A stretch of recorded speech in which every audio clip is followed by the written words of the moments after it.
Hello, and thank you for joining us here on the Wild Wild West podcast.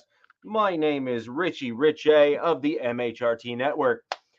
We have a great show planned for you today, but first, let's bust into the intros. Over to my right or left, depending on which way you are facing your screen, is Alex Givens, the real Alex Givens. You can catch his content over on Arrowhead Addict, and you can also catch him as soon as the regular season starts on the Lightning Fast Fantasy podcast on Coach Defense's channel. Down directly below me here in the balmy Southern California area. R.I.P. Man, it would be nice if I was there at the moment. But I am no longer relevant. Frame it. Yeah. Donning. Yeah, it's a sad day to be a Chargers so donning fan, to say the least. the powder blue there is so donning the powder blue is Robert, who is repping his Chargers. Thank you, Robert, for giving us your insight. And it is a sad day for the Wild Wild West, as this is Raider Transplant, aka Angelo here, his last show. We will be joined next week by the Salty Pirate himself again, Captain Jack. So it'll be both a sad and happy day to have Captain back here on the show. Angelo, we are gonna miss you. I'll leave the floor for you to kind of say your piece and all those good things, and then we'll jump right into the show. Yeah, no, it's been extremely fun, and in a lot of ways too. And I remember going into this and Captain Jack, telling me about the crew, and he was like, Alex is kind of smug, but it'll be all right. And kind of. I didn't really find myself doing a lot of screaming matches with Alex, actually. And just like you said, Rich, Alex is actually quite a very nice man. I've appreciated all three of you's insight, and to do a show like this, I think has been just very fun for everybody who's I've tracked it, at least on the Captain Jack side. And man, a lot of you guys are watching it on his channel. So thank you for the support. Hopefully, the four of us have been able to bring you the insight that you want on a friendlier perspective. I think that's like some of the overall comments over the last 4 weeks of me being a part of the show, and some of the newer people coming in to watch it. They all kept saying, this is interesting. Everybody's kind of friendly with each other. So I think again that, it's the Super Bowl champs up here above me that we need to all target. So I'm sure when Captain Jack comes back, he'll be able to bring his saltiness back to everyone and be able to give you guys some of that pirate bravado. But in the meantime, as Rich is off stage for now, Alex, thank you very much. It's a power move. Yeah, I kicked Rich off. That's right. That's right. No, but it's been very, very fun to definitely have the back and forths with you, Alex, and then Robert. Thank you for giving me 2 hours of your time. Oh, absolutely. That's still one of it's already gotten a lot of views, man. Our show, because like I told you, the audio was great. So if you just wanted to get the actual information, people love seeing us go back and forth. yeah. No, the back and forth is fun as long as it's intelligent, right? I think that too many times I have seen some shows where everybody's just kind of yelling at each other. And for me, again, I'm not going to sit there and try to pretend like I work for the NFL. Again, for all of you who've been supporting me this entire time, I do not have my own channel yet. I am 20 months liver transplant recovery right now. So I'm just thanking my lucky stars that I'm alive and I get to do this with all of you guys whenever I can. But my background is in professional boxing and professional mixed martial arts. So I can take a lot of this and look at the athletics of it all. But I'm a football fan. I love football. Alex would actually know the technical aspects of being a lineman more than I would because he played the position. But if we're going to talk about championship mentality and all of that other stuff, I have a pretty good. Let's just say if you Google search my name, I actually know what I'm talking about when it comes to championship level and championship level coaching. So that's what I hope I've been able to bring to the table for all of you guys. That's what I hope all of you guys have had a blast on. I will miss all of you who interact on the chat room. You guys are fantastic, always interacting. Trust me, guys, we are actually reading it, and sometimes when we don't respond back, thank you, Erica.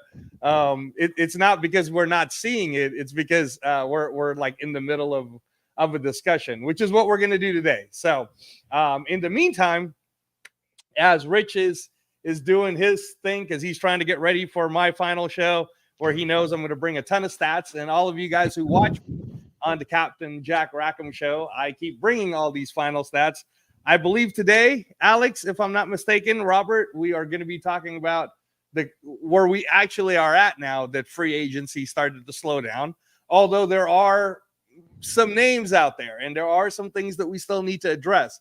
So I think it's only fair for us to start with the champs, because the champs, I mean, I hate to say this, but they're in a pretty good spot picking 32, because there's so many different things they can do right now, and they've addressed so many of the needs that they really have. I think the biggest fear I would have for your team, Alex, in my opinion, is complacency.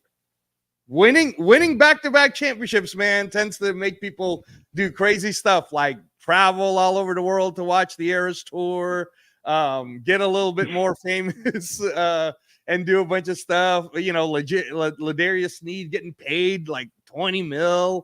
I mean, that money, man.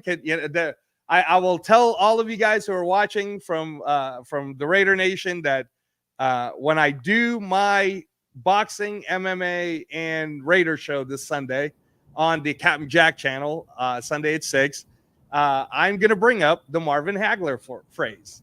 It's great. Rich is back. So I'm about to turn it into Alex, but I just want to say this phrase first.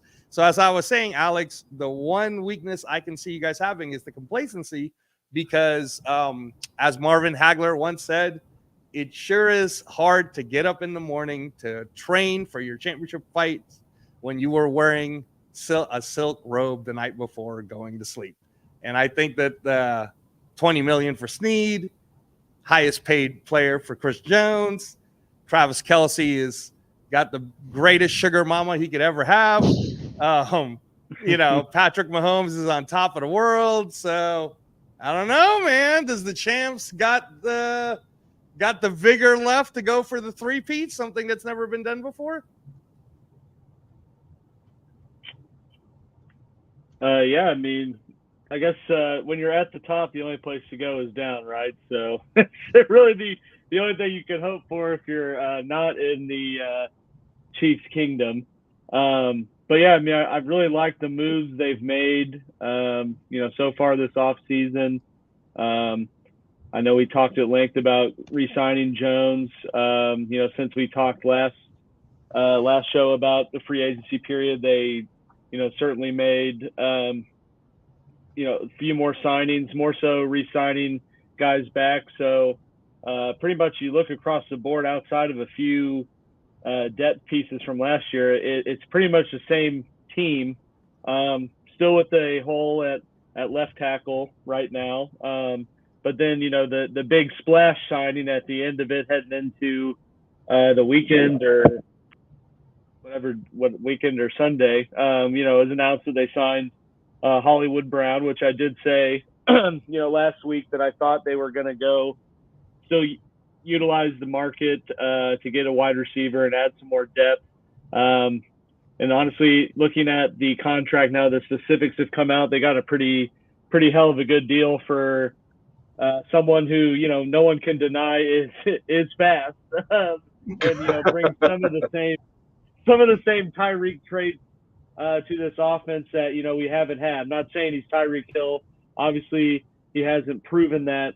But to get a guy with that type of athletic ability who has put up 1,000 yards in a pretty crappy passing offense, and getting him at 25 and putting him into this offense with Mahomes in his prime, all that for, $6 million, maybe 11 if he is hitting all of his incentives. That's a pretty good deal.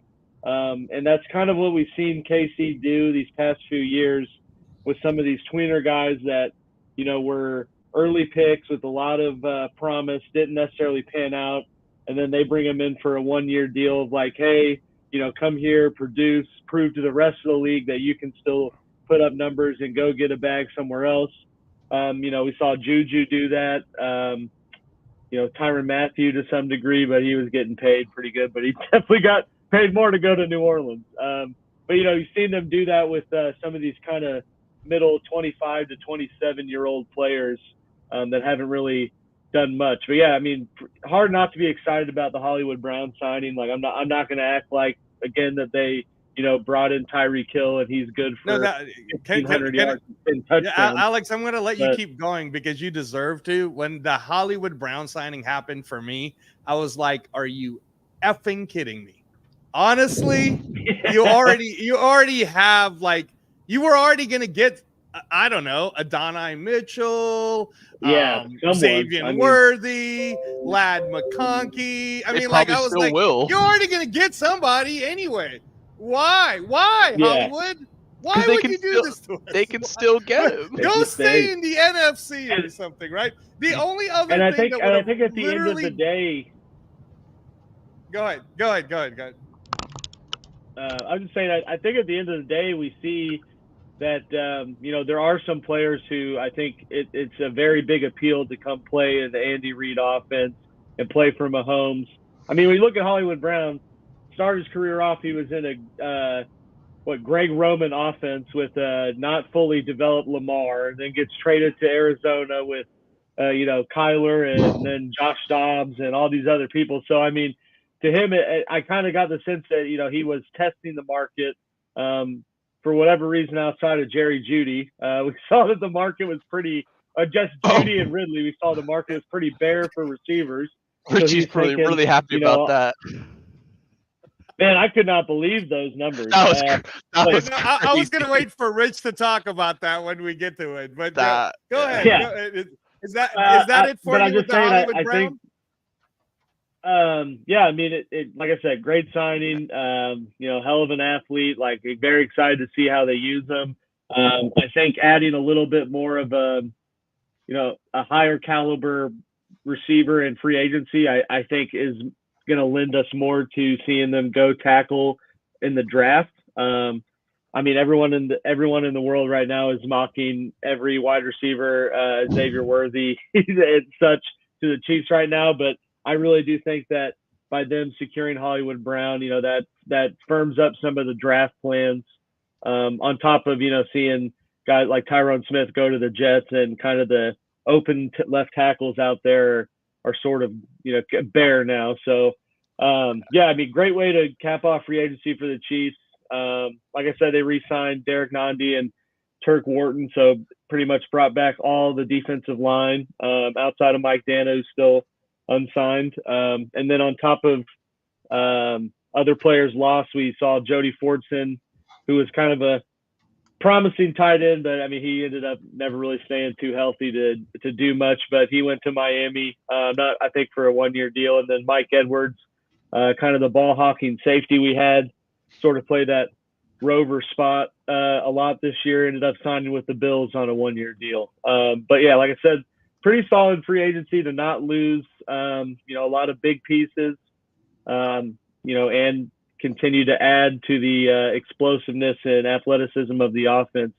So now it's really see how they build towards the draft, and I guess what they do with Snead, because at this point that's still that seems to just be an ever revolving door on what's happening.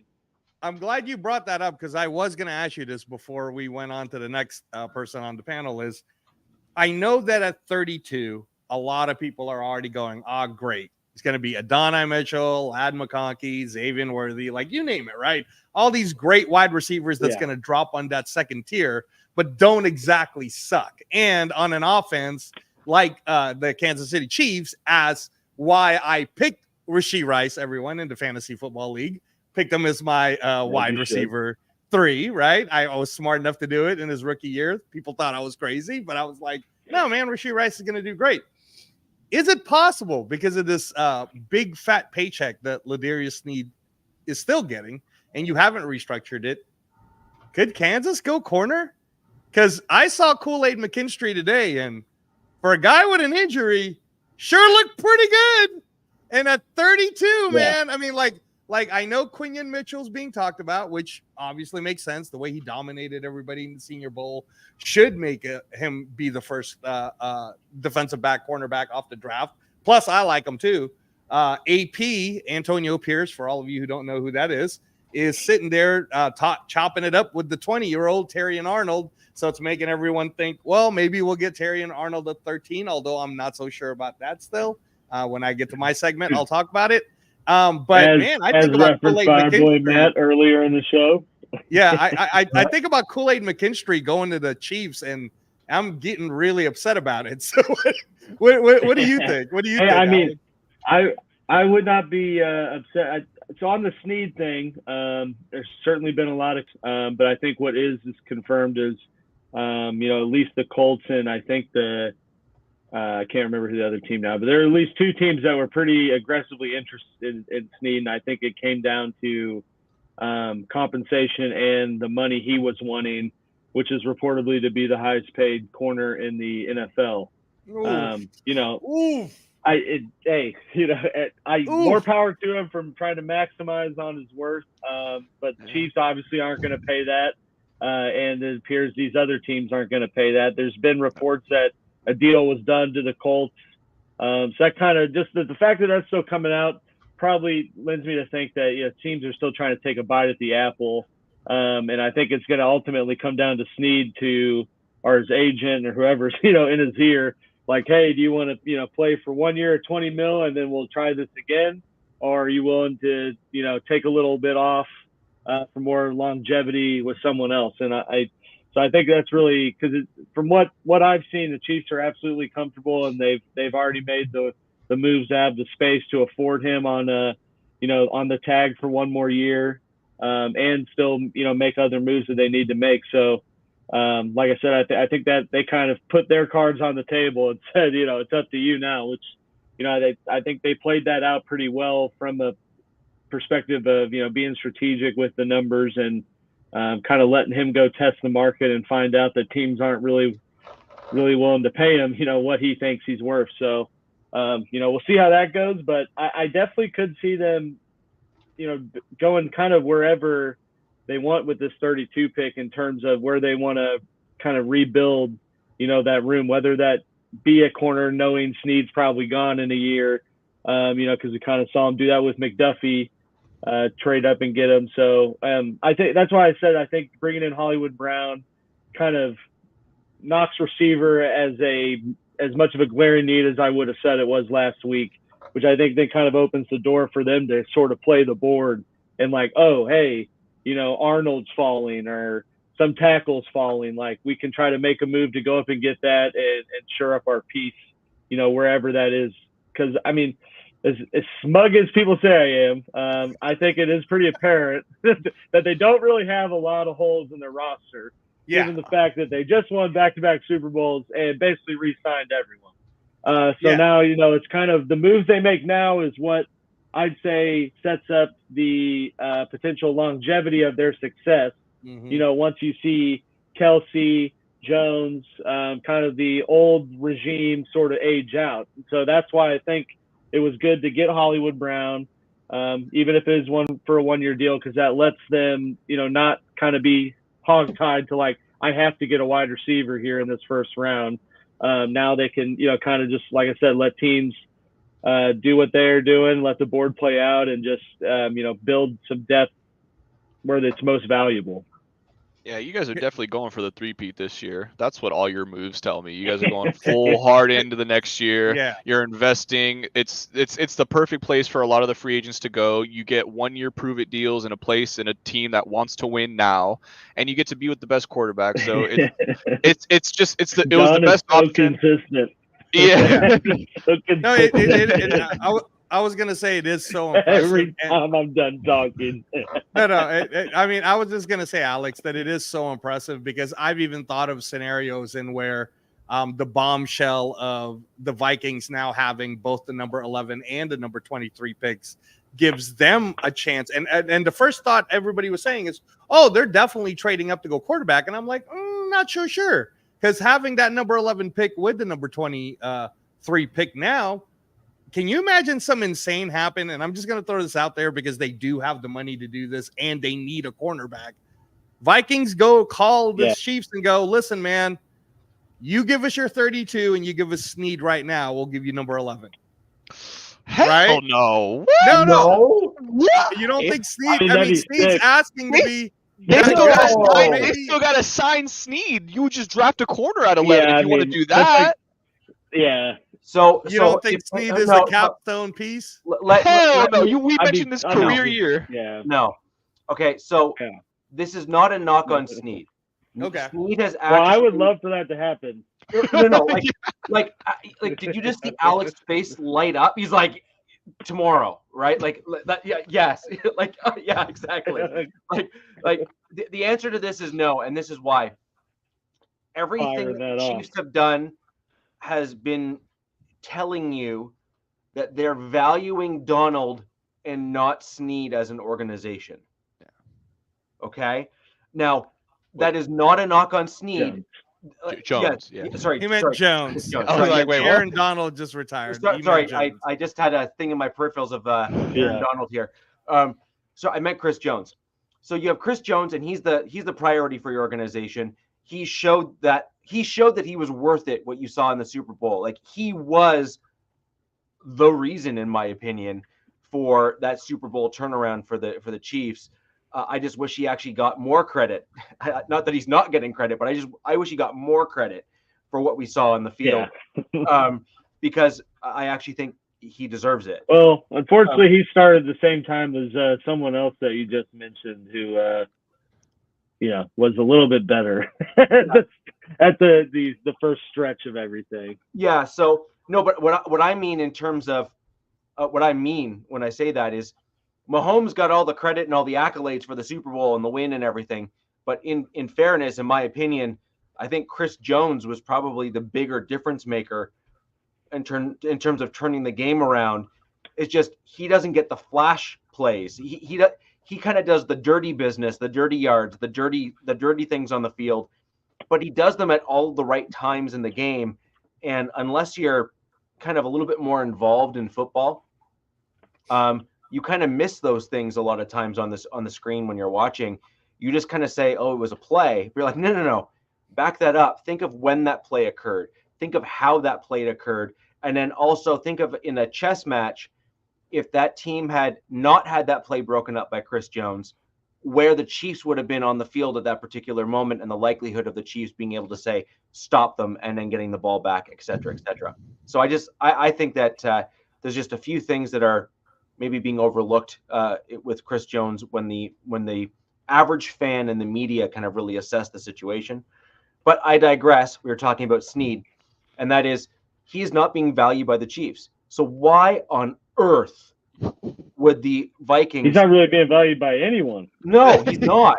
I mean, it's like the Lamar situation last year. Fields I mean, smaller scale, but they basically were like, it's exactly a Justin go find Fields a team it's that exactly will pay you what you Justin want. Fields. Yeah.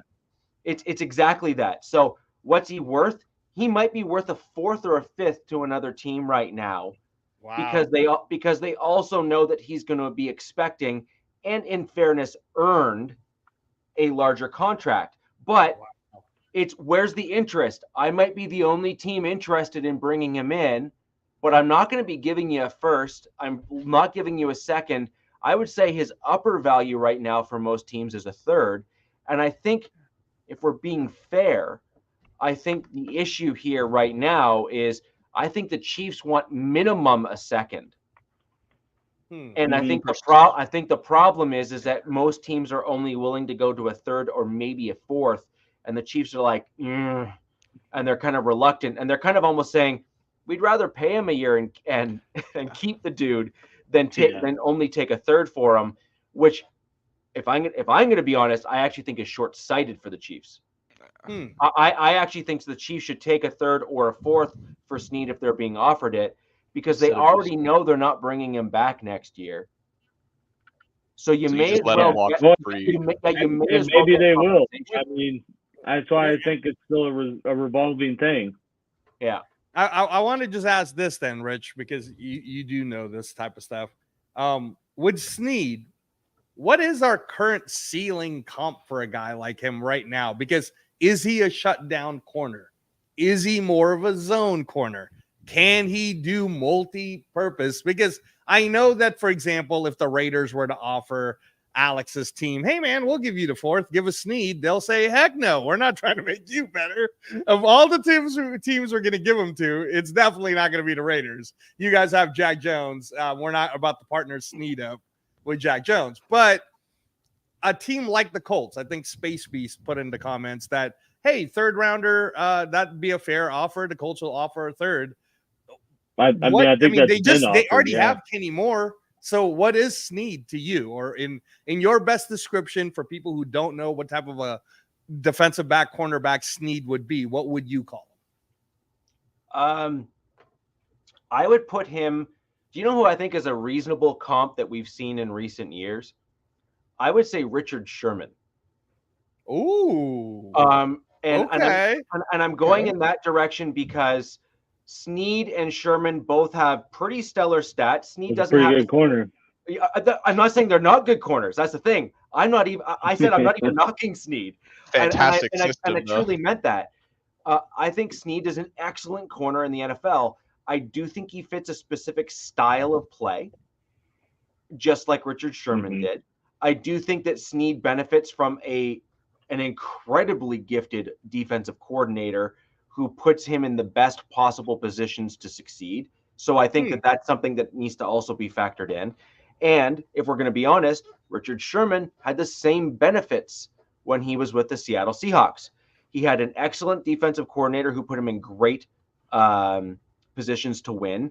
And when he was put in that proper position in the right scheme, he blew the doors off the NFL. He had stats that rivaled some of the best cornerbacks in the league for the stretch of time that he was playing in Seattle, and that's inarguable. And Alex can attest, and I know he's mentioned several times, frankly, Snead has put himself in that upper tier from a general stats perspective as well. Now, I don't think he's quite got himself to a point where he's got the same type of respect as, say, like a Patrick Surtain has for the Denver Broncos. Like, I just think that he's not quite gotten to that level of overall respect.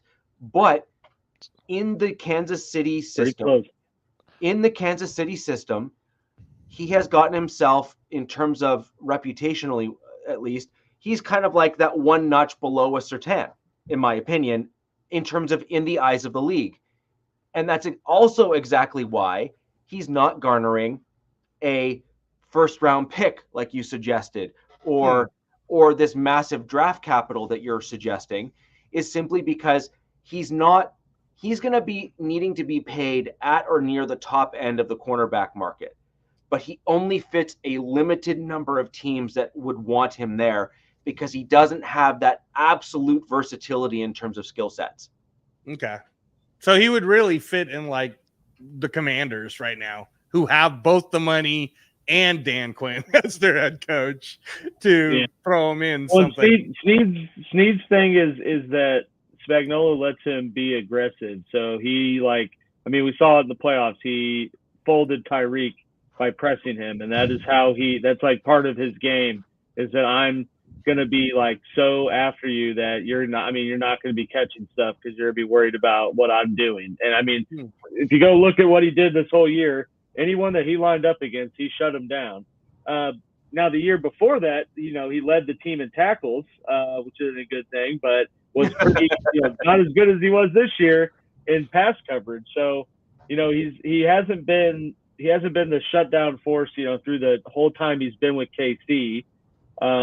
And honestly, I think the thing that deters teams, because I think that any team would trade for a corner of Snead's caliber for a second-round pick. But I think the sticking point is the fact that they got to turn around and pay him, and he wants to be paid higher than Jalen Ramsey, which, like, you know, I mean, I don't know if you could put Snead in the same bubble as a Jalen Ramsey as a true shutdown corner. So, you know, that's I mean, I think that's the sticking point. And I think the Chiefs are just comfortable enough now to wait it out, because you never know once you know, moves happen or the draft comes up. Like, I mean, we've seen wild trades happen. So you never know. Some team could decide, the guy we wanted went, so let's just trade, you know, our second round pick for Snead. And might get later the Chiefs are, hey, there's a guy we want that's here in the third round. I'm gonna call this team. I'll give you Snead right now. Okay, done. So that's why I think it's, you know, there's all this revolving news around, like, the Colts and I think the Titans. I'm blanking on the second team, but there's definitely been significant amount of news about every day of the Colts and someone else, pretty aggressively in on Snead. So, you know, I think we do probably see him go, and I think that, you know, like, Chiefs will get there closer to the value they want, but at the same time, they are certainly prepared, I think, for him to play out one more year and take another bite at the apple next year. Right. I also think you have the potential of a mid-season trade with Snead as well if things don't work out right now. Yeah. I think you could end up with a potential contender or a bubble-style team that maybe loses one of their starters, and they start realizing that if we don't fix the problem, then we are going to have a problem. And I think that you're going to start seeing a few teams that are going to find themselves in that situation. And likely also a team that, if they're being honest, they'll look at one of their other corners and say, we actually think Snead is better than the other guy that we have, so we'd be willing to maybe trade for Snead for a third or a second for the upcoming draft, even commit to paying him in the offseason when we know we have this, like, you know, boatload of cap coming back our way sort of thing, and say, and we think he'll help us win games this year, and maybe either get to the playoffs. And once you get into the playoffs, you know, who knows what can happen once you get to that point. So I can see a few teams kind of in the mid-season trade market maybe start to try to knock on your door as well if things don't happen in the offseason. Yeah, I think for the Chiefs too, especially this upcoming season, it's like I said before, they're really going all in for this three-peat. So I really don't think they would mind, you know, holding him and playing him on the franchise tag. You'd let him go for nothing at the end of the season, but if you do win 3 straight, was it worth it? I think it is. I think it'd be worth it. And on the tag, you know, he's essentially playing again on a contract year. So I mean, exactly. You know, you're gonna get the absolute best out of him, because he's gonna want to turn around and say again, look, I did it 2 years in a row now. And then at that point, he would get paid because it's like, all right, you got back-to-back years, you're a back-to-back Super Bowl winner. Like, and they could, in theory, tag him again and do it. They really could. So, like, I feel like the Chiefs are like, it's almost like a can't lose situation. It's like, well, we don't have to get rid of him, but hey, if somebody blows us away with it, if someone offers us the 11th pick, yeah, absolutely, we're gonna ship him off. Like, we have no ties to him, but if he makes our team better, you know, it's the Chiefs have played this offseason insanely well, and it's really pissing me off. It's just so, like, it's like every move that was the right move for them, and it's so annoying to see. Yeah, no, I kind of agree with that. So, Alex, you haven't really broken down your current roster much, aside from kind of insinuating, and you're not necessarily wrong, that you don't have a tremendous number of holes. I do want to throw a name out there, since, you know, this is kind of the theme of the show. You're missing a legitimate option at left tackle on your roster. I'm going to throw a name out there for you, Cameron Fleming. He is, or Cam Fleming. His best games are at left tackle. Now, is he a top flight starter? No.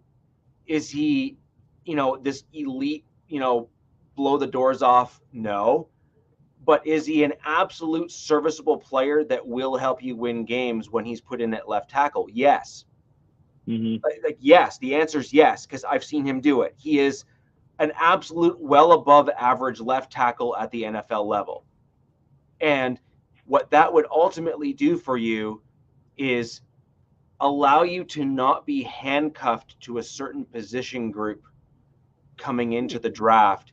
And he would not be, this like $30 million guy that you'd have to bring in for some like, obscene contract. Yeah. And so I'm not trying to claim that he's this, elite level left tackle. He was on the Broncos line. I know how you used to talk about them. No, but there are certain players that I actually liked on the Broncos line. He was actually one of them, and I thought that he was underutilized and misused. So that doesn't necessarily mean that he's bad. It just means that the coaches, well, first off, it was more the front office than it was the coaches. The front office brought in guys that didn't fit what we were trying to do as an offense, as a team. And now you're paying the price because you're seeing guys look like turnstiles when if they're playing in a proper system for their skill sets, they wouldn't look that bad. So Cam Fleming, I actually think would probably fit what you're trying to do. Hey, before you go to, I just want to acknowledge all of the Raider Nation people that keep putting all of their comments on the chats.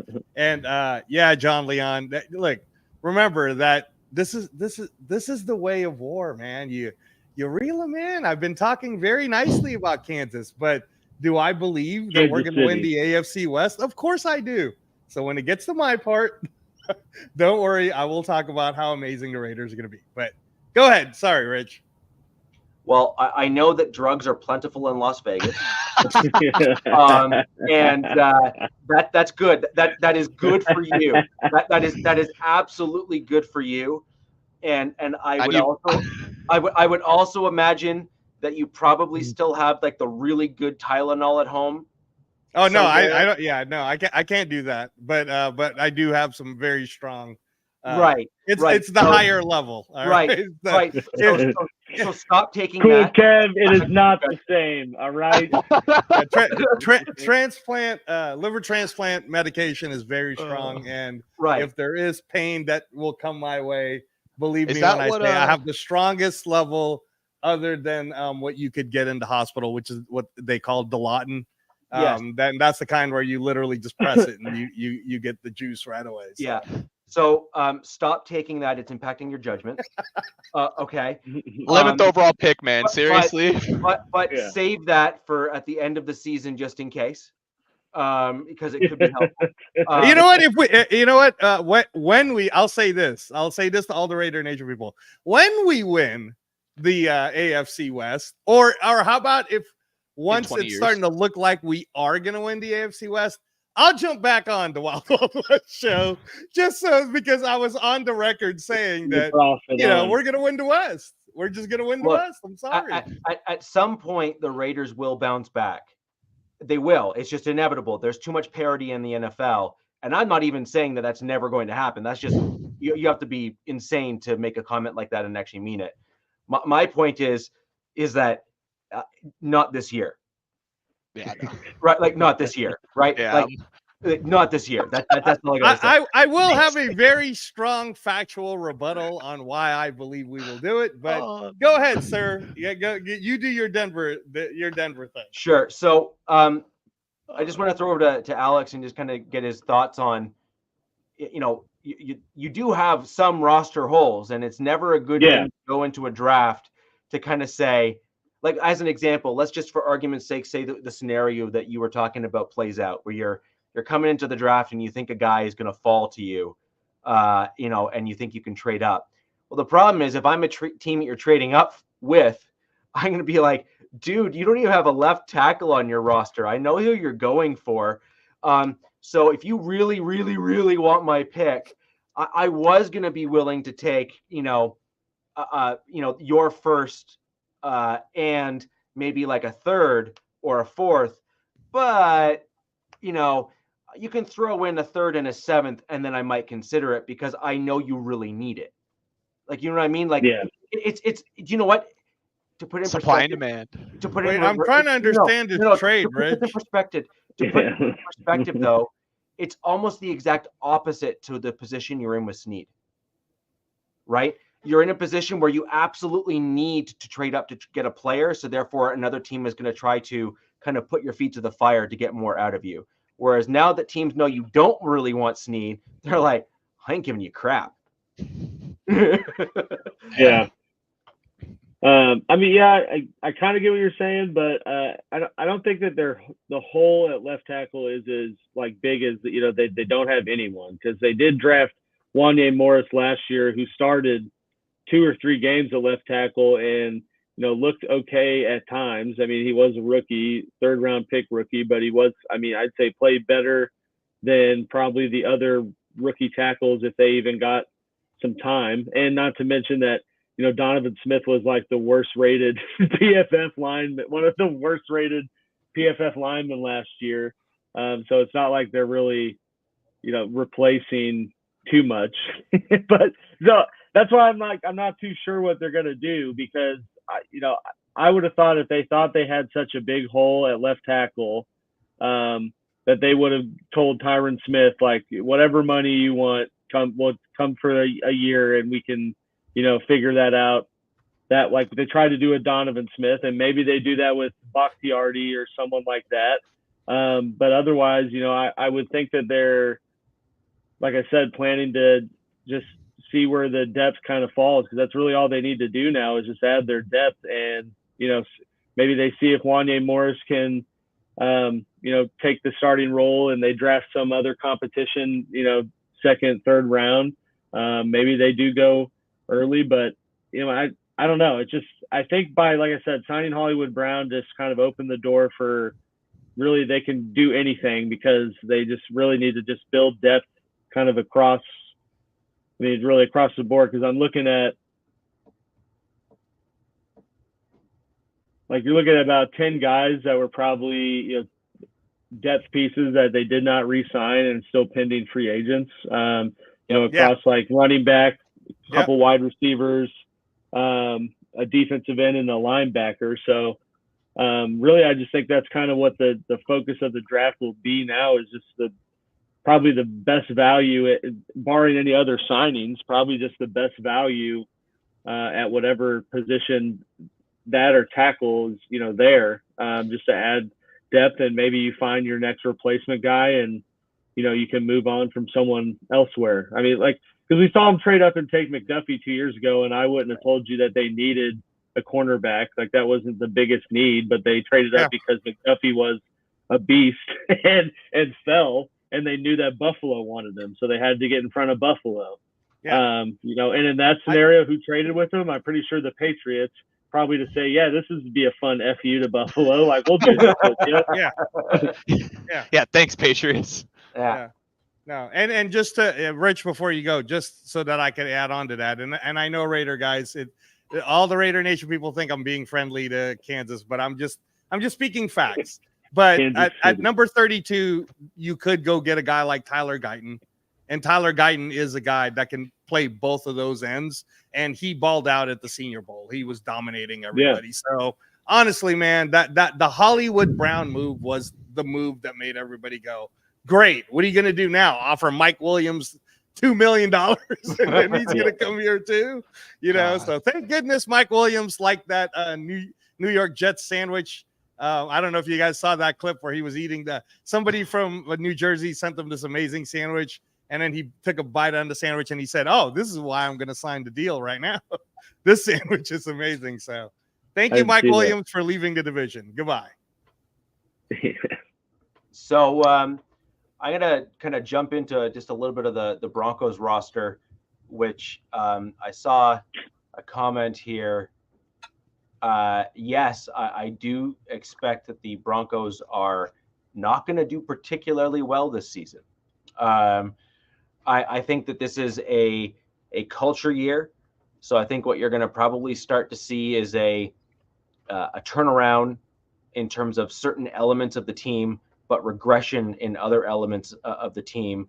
But you're going to see certain guys step into their roles and actually own those roles. And then as the year goes on, I think you'll start seeing kind of some stacked wins near the end, but ultimately I think it'll be too little too late for anything, substantive. But that's kind of how I generally predict the Broncos season going. And that's what happens when you're attempting to rebuild a culture. Frankly, I think the Chargers are also going to be in a similar position because they are trying to turn. they're trying to turn stuff around. They're trying to get a culture established and stack blocks kind of one on top of another to kind of allow that foundation to build. So when I look at the Denver Broncos, I think that we are in an interesting spot. I think that we don't necessarily need to really look at wide receiver per se.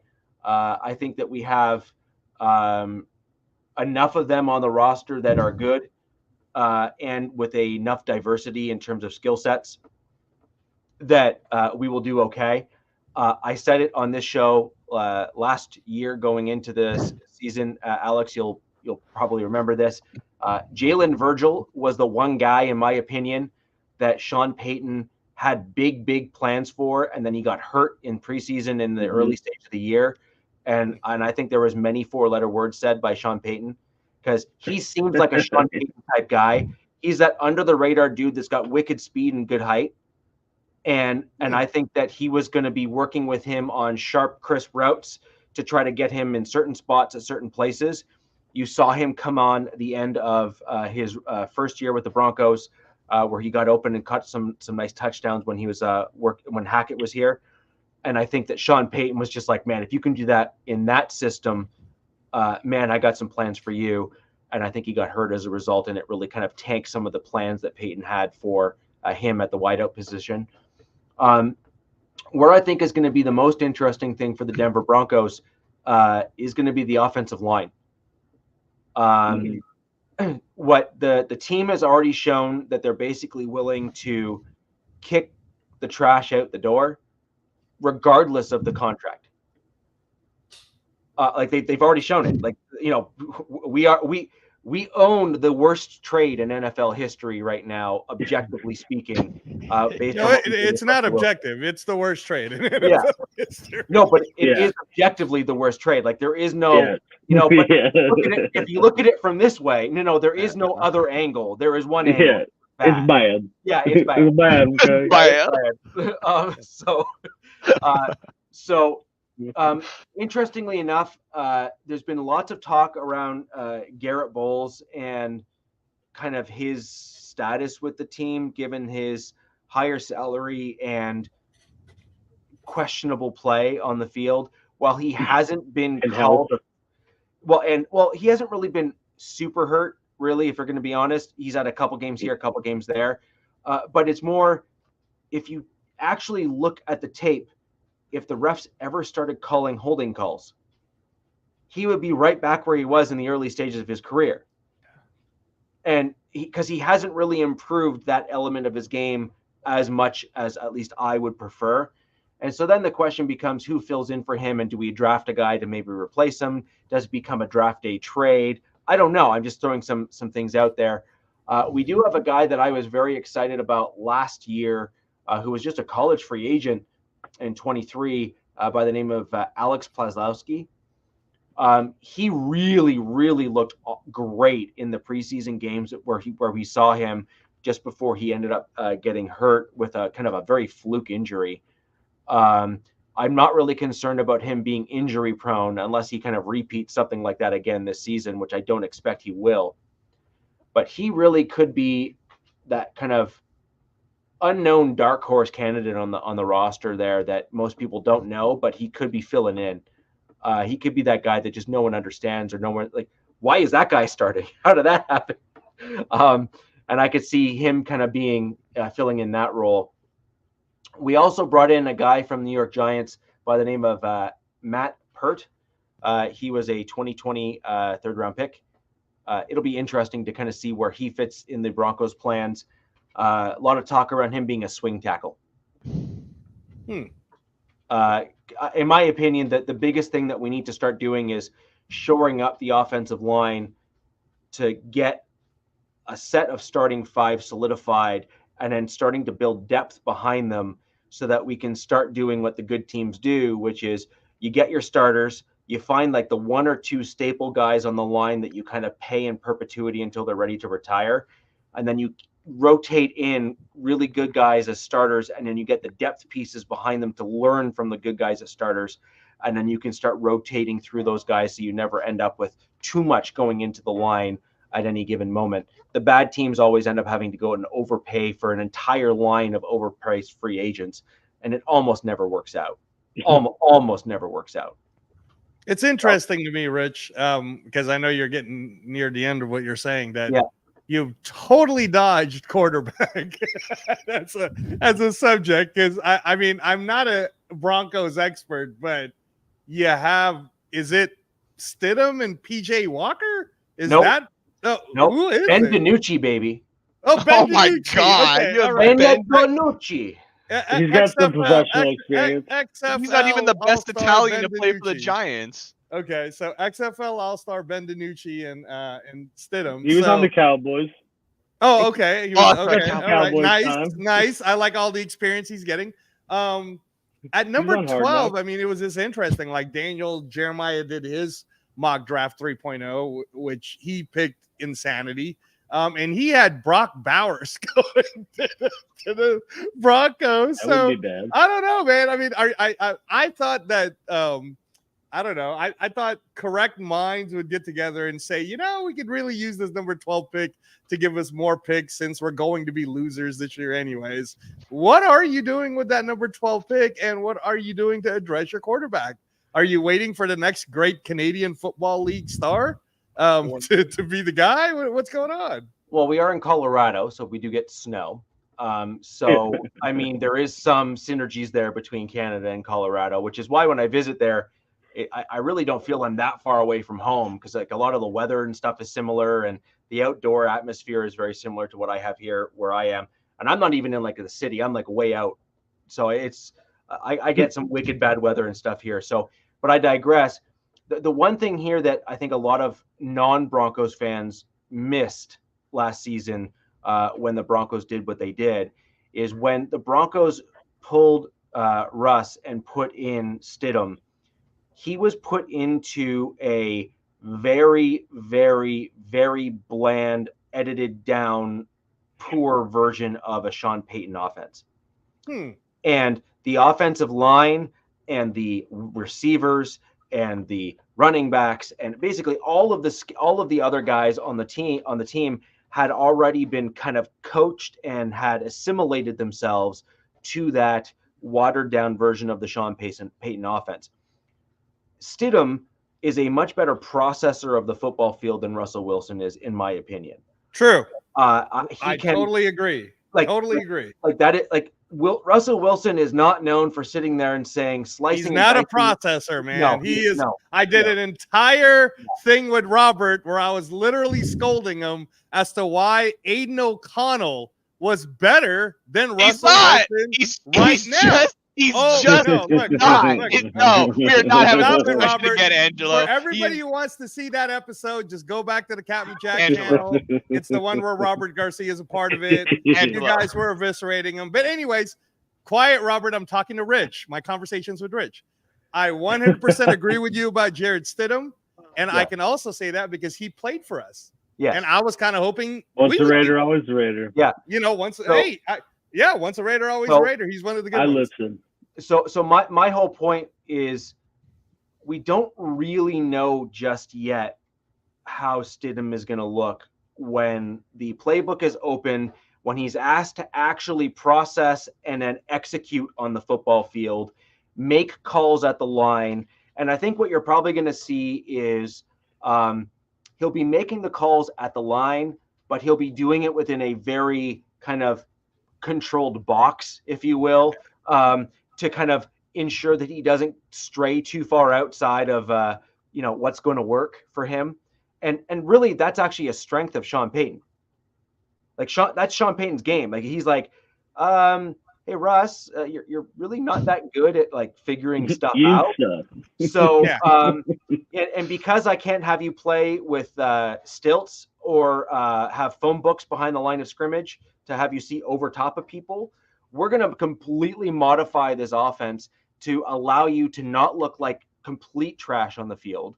But at the same time, what we did see from the Denver Broncos, especially when we played a very, very gifted mind in Bill Belichick on the defensive side of the ball, is Bill Belichick looked at it and said, "Oh, I'm going to have fun." He's like, "This is going to be so fun." He goes, "Because you can't see the middle of the field, so I'm not going to cover the middle of the field. And then I'm going to basically double and triple cover everyone on the outside. And then I'm going to watch the little man run around and not be able to make a throw." And that's literally what happened. Is all of the pressure came from up the middle because they just rushed all the linebackers up the middle of the field and collapsed the pocket. And then Russ had all the double coverages on the outside and couldn't make a throw. And that's what we didn't do very well against the Patriots, that every other Broncos fan, except for me, had as a guaranteed win. And I was like, dude, we're getting eviscerated by the Patriots. Like, we're going to get absolutely slaughtered because nobody is giving credit to Bill Belichick and the fact that he is just that darn smart when it comes to defense. Like, he is at the top of the NFL, and Vic Fangio is kind of along with him. Like those two guys are like. Side note: has anyone watched The Dynasty on Apple TV? No. If not, no. They are doing Belichick so dirty in that thing. Wow. That's they crazy. definitely did not make him look good. So basically, a lot of non-Broncos fans and those that are kind of more, I look at flashy stats that are kind of in that vein when it comes to NFL analytics. They're all screaming and pounding the table to say, the Broncos need to get a quarterback. The Broncos need to get a quarterback. The real issue is we need to build a team and a roster that is sustainable for long-term success. And then at that point there's nothing wrong with you doing what the Chiefs did and trade 2-3 firsts to get your, maybe 2 firsts and a second or whatever, to get yourself back up into that top end of the draft to go grab your guy. But you need to have the team, the line, and the culture built up on the roster if you're ever going to succeed. And the Broncos are still in building mode when it comes to those two things. And so bringing in a quarterback to that, I would be afraid, actually, you would be pulling what some of the bad teams in the NFL do, is they throw what could be good quarterbacks into the fire. And then rather than having them learn how to cook, they basically burn and die.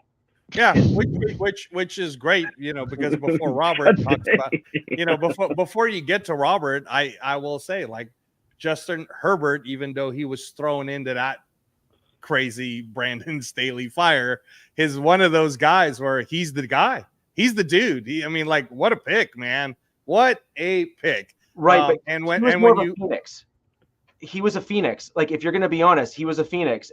And Robert, I don't care your powder blue glasses on or not. No one thought that a dude that was above average, but still only just above average in college, who didn't do some of the things he's doing now at the Chargers, no one expected him to be able to be thrown into that fire and be like, hold my beer, I got this. Yeah. No, he's really good. Like, he's really, like, when I think about that 2021 draft in where, what was it, like 6 quarterbacks or some crazy number all went draft into top 15, and like the only one left is Trevor Lawrence. And in all honesty, like, I like Trevor Lawrence too, coming out of Clemson, but this is my whole point about when you spend so much of your capital or you do whatever you need to do and you think you got the guy, like Rich said, unless you supported that guy, you'll still lose in a playoff game, or you still won't make it because injuries are real and there's all these things. So, Zach Wilson was thrown into the fire. To be fair, I don't dislike the kid, but I think, for example, if you're going to throw him away anyways, give him to the Raiders, because I bet you as a backup, as a third QB for us, he's going to do better because we're going to love him up. Not enough soccer moms in Las Vegas. Yeah, well, that's true. That is true. I don't know. But he goes a little north to Reno, he might find a couple. Well, same thing for Justin Fields. I would argue that Justin Fields was not loved up, right? And Mac Jones, Mac Jones had that one great year with Josh McDaniels, but he wasn't really loved up, right? Like, there's a lot of these quarterbacks that are moving right now that it's interesting to me where it's like, okay, we'll see what happens, because I mean, when I get to talk about what I'm going to talk about, I mean, I think it's kind of cool that we have Gardner Minshew. I still believe that AOC4 will beat him, but I think it's cool if he is the starter. Either way, works for me, because that's not what our focus is. Our focus is on defense. But sorry, go ahead. Let's put it this way. I don't think there's too many Ryan Tannehills out there who were mediocre on their first team. Dare I say, were really bad actually at moments on that first team, and then get put in a system that they just kill it. And like there's just, that doesn't happen in today's NFL like it did yesteryear. Yeah, like in the past, that was more commonplace where you'd have a dude that kind of went to one team, didn't do particularly well, and then was able to be picked up by another and then kind of revitalize their career. And there's some Hall of Fame quarterbacks actually that followed that path from years past. You just don't see it in today's NFL. These quarterbacks are coming into the league from the NFL, having thrown so many passes at the college level now, which they didn't get that benefit when they were coming out of college back when those types of quarterbacks were in play. You're just, it's basically you either work or you don't. And that's effectively what happens. But every so often you find a Tannehill who, really was probably better than he showed when he was with the Dolphins, for example. And showed up when he also had an amazing running game with the Titans, right, Rich? And Derrick Henry. He had a team. Here you go, buddy. He had a one-man team. He fit that scheme of like they played off of the play action, and that's I mean that's the biggest thing with the quarterback is what they're getting drafted into and what they're trying to do with them. You see these guys that get drafted in the wrong scheme, and they're like, oh, they'll figure it out because they were good in college, and then they don't. Yeah, and so that's kind of my point is there. And so when it comes to the Denver Broncos quarterback, just on the offensive side of my team, I wouldn't be super surprised if we don't draft a quarterback and we start building kind of the trenches and the lines rather than. That would be the smart move, Rich. That trade would be down. Well, I don't even know if I'd want to fully trade down like that, because if you're looking at the long-term options there, you have the potential of getting a franchise right tackle to get rid of and replace McGlinchey for the long term. Who are you thinking about taking there at number 12? That you think Waga. Will be there? Yeah. Oh, damn it! Would you take JPJ at 12? You think? I thought he was going to get taken.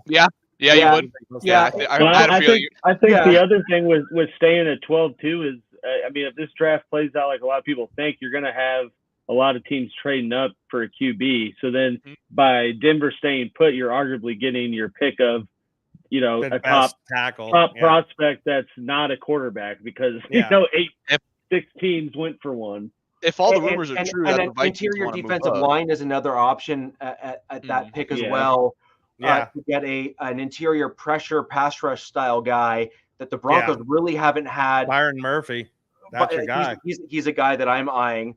And so when you look at 12, it all of a sudden becomes the value pick for you, which is, yes, I can trade back, but what am I trading back to get? Would it not make more sense for me to pick a guy that is probably closer to a can't miss prospect, given the fact that everyone wants a quarterback? And they traded up to get him.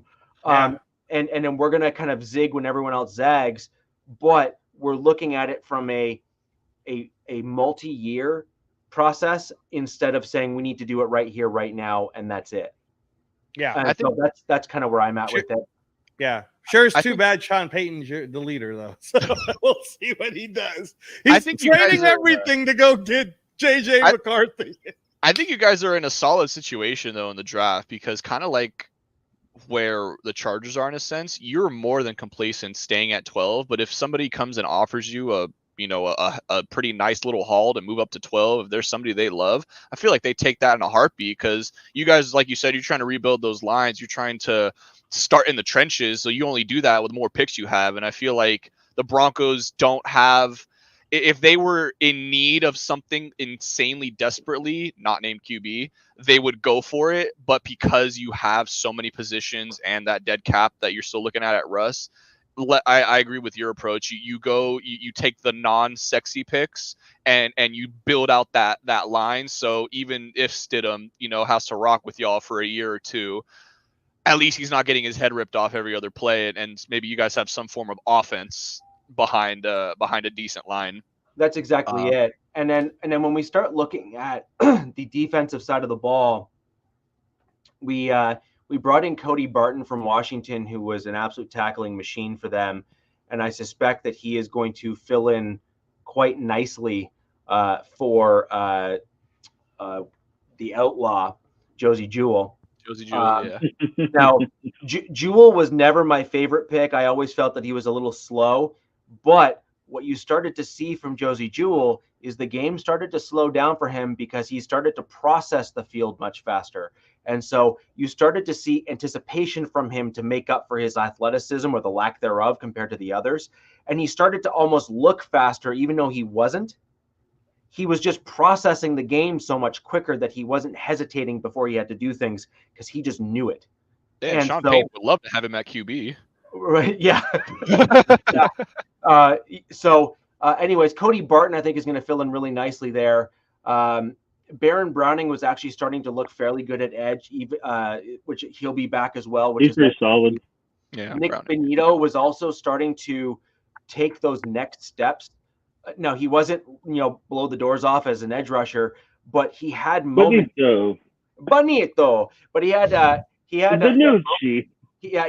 moments where he really did do well, and he started to show that he was improving. So now the question is, can he continue that improvement, or is he going to flatline? And I think that's a fair comment to make. And then Brandon Jones as the free safety is another one who I'm very, very interested to see play that spot alongside Caden Stearns, who I have not made it a secret that I actually wanted him to start last year over Justin Simmons. So I actually think that's going to be a great tandem. And everyone else is basically just coming back. Justin Simmons hasn't signed with anyone else yet, right? Nope. Richie was onto it when he called it. As soon as he released him. Nobody wants him, which is crazy. Man. We would take him if he kept saying for like $5 million. If he would rescind all of his "I hate the Raiders" comments. Yeah, and then the Phillies ended up getting CJG Gardner Johnson back. So he's not going there anymore. But yeah, kind of leading into what we're looking at. Obviously, the biggest move that I did not see this one coming, and it hit me like a ton of bricks. I did not really expect to move on from Keenan Allen in this regard. Man, he looked good in Bears gear today at the USC. Shut the hell up. Shut the hell up. No, he did not. Don't even try to lie to me and tell me that he did. He was dabbing it up with Caleb Williams' dad. Man, he don't want to be there. Did you see that video of him when he first landed that the Bears posted? That man does not want to be in Chicago. He is so miserable. But I digress. At the end of the day, it's a business. I mean, the example I always use, because it's so true. I mean, Tom Brady didn't even retire in New England. So if it just goes to show you how the Chargers do business, Oh, get out of here! You had your best year ever. Would you like to take a pay cut? This is the what happens when a new regime comes in, and what a lot of Chargers fans maybe didn't realize this was going to happen, and maybe myself, included in that. I really was holding out hope that at least this would be the one guy the new regime kept. I really didn't think it was going to be the two people on the defensive side of the ball. That being said, the draft need, the number one draft need, is glaring for the Chargers at this point. And it's basically MHJ or bust at 5. I don't even. Wait. Before you go on, the Daniel Jeremiah mock draft came out. Okay, dude. Every mock draft has the I want to Chargers. set the table before Robert goes on his rant. I'm just saying that I've done this show, a Trenches show on Captain Jack's channel, with a Harbaugh guy, a Harbaugh expert, not taking who knows everything about Michigan. And everyone from him to Daniel Jeremiah have all been saying Harbaugh likes to build the trenches. And what happens in Daniel Jeremiah's mock draft 3.0? Oh, Harbaugh traded down to go get Fuaga at 10 and gave up Marvin Harris. He also had the Raiders Raiders care less. Michael Penix at 13. Do you agree with that? I'm going to talk about it when it's my turn. I will talk agree about with it. that though? But do you agree with that? I do. I will not rescind from what I've been saying since December, which is Fuaga at first pick is Fuaga. But why would the Chargers trade down or take a tackle when they have Rashawn Slater and $9 million? Because Rashawn and then why would they Slater, get rid of Keenan Allen and Mike Williams? That right there. Hold on. Time out. I'll tell you. Else. No, I'll tell you why. Because Rashawn Slater still needs a bookend. And at the end of the day, it is about protecting Justin Herbert. If you don't protect Justin Herbert, that finger injury will become more injuries, and that's him all why. You want, and if he has no one to complete a pass to, it's not going to matter. Thank you. Like seriously speaking, I know he loves this MHJ idea, but not even just MHJ, but like we need a receiver at this point. And you can receiver. You can literally get Brian Thomas Jr. later. But, you can get no. We do not need a second or a That's third. Apples to oranges, though. Yeah, you need a goddamn number you one need option, the clear, okay? Yeah, you need the bell you cow. Need Marvin Harrison Jr., you need Malik Neighbors, and if you trade back and take Rome Odunze, I'm good with that. But if Marvin Harris, that is priority number one for this team right now. You do not go. Have you seen what our wide receiver depth chart is right now? We have a kick returner playing wide receiver 3. Josh Palmer don't even get me started on Quentin Johnston. Guyton's pretty good, I hear. Harbaugh called him like Quentin. Guyton's not on the team anymore. What do you? He's not. That's right. Yeah, that's right. We are. It is wide receiver with the number. Bring Travis Benjamin back. Yeah, bring back Travis Benjamin. Yeah, we gotta go re-sign a couple of these old receivers. No, dude. It's wide receiver at 1. That's the biggest need. Moving on to the other needs, I'm not as. I'm okay with this. DZ. I'm good with this, DZ. Trust me, man. I'm gonna bust out some serious facts later. But go ahead. For some of the signings we made, I love the Bozeman signing. I thought that was just a perfect match for us. It was a 1-year deal. He was a former Raven, was there with Roman, so I really liked the move. It was a cheaper deal, but we needed to address that, if not in the draft, in free agency. And shit, you don't make all that cap space to not go and spend in free agency. So I'm glad that we are making some moves. They may not be the biggest, splashiest, but this team is going to look insanely different this year. It's going to be a run first team. And just because people hear that and they think, oh, Herbert's going to have a terrible year and Herbert's, he's not going to look like Herbert's going to be fine. Okay. Herbert is the one thing on this team pretty much in this entire Staley era that has been consistent. And I know he's had bad games. I know he's had games where, okay, yeah, he played poorly. He threw some bad passes.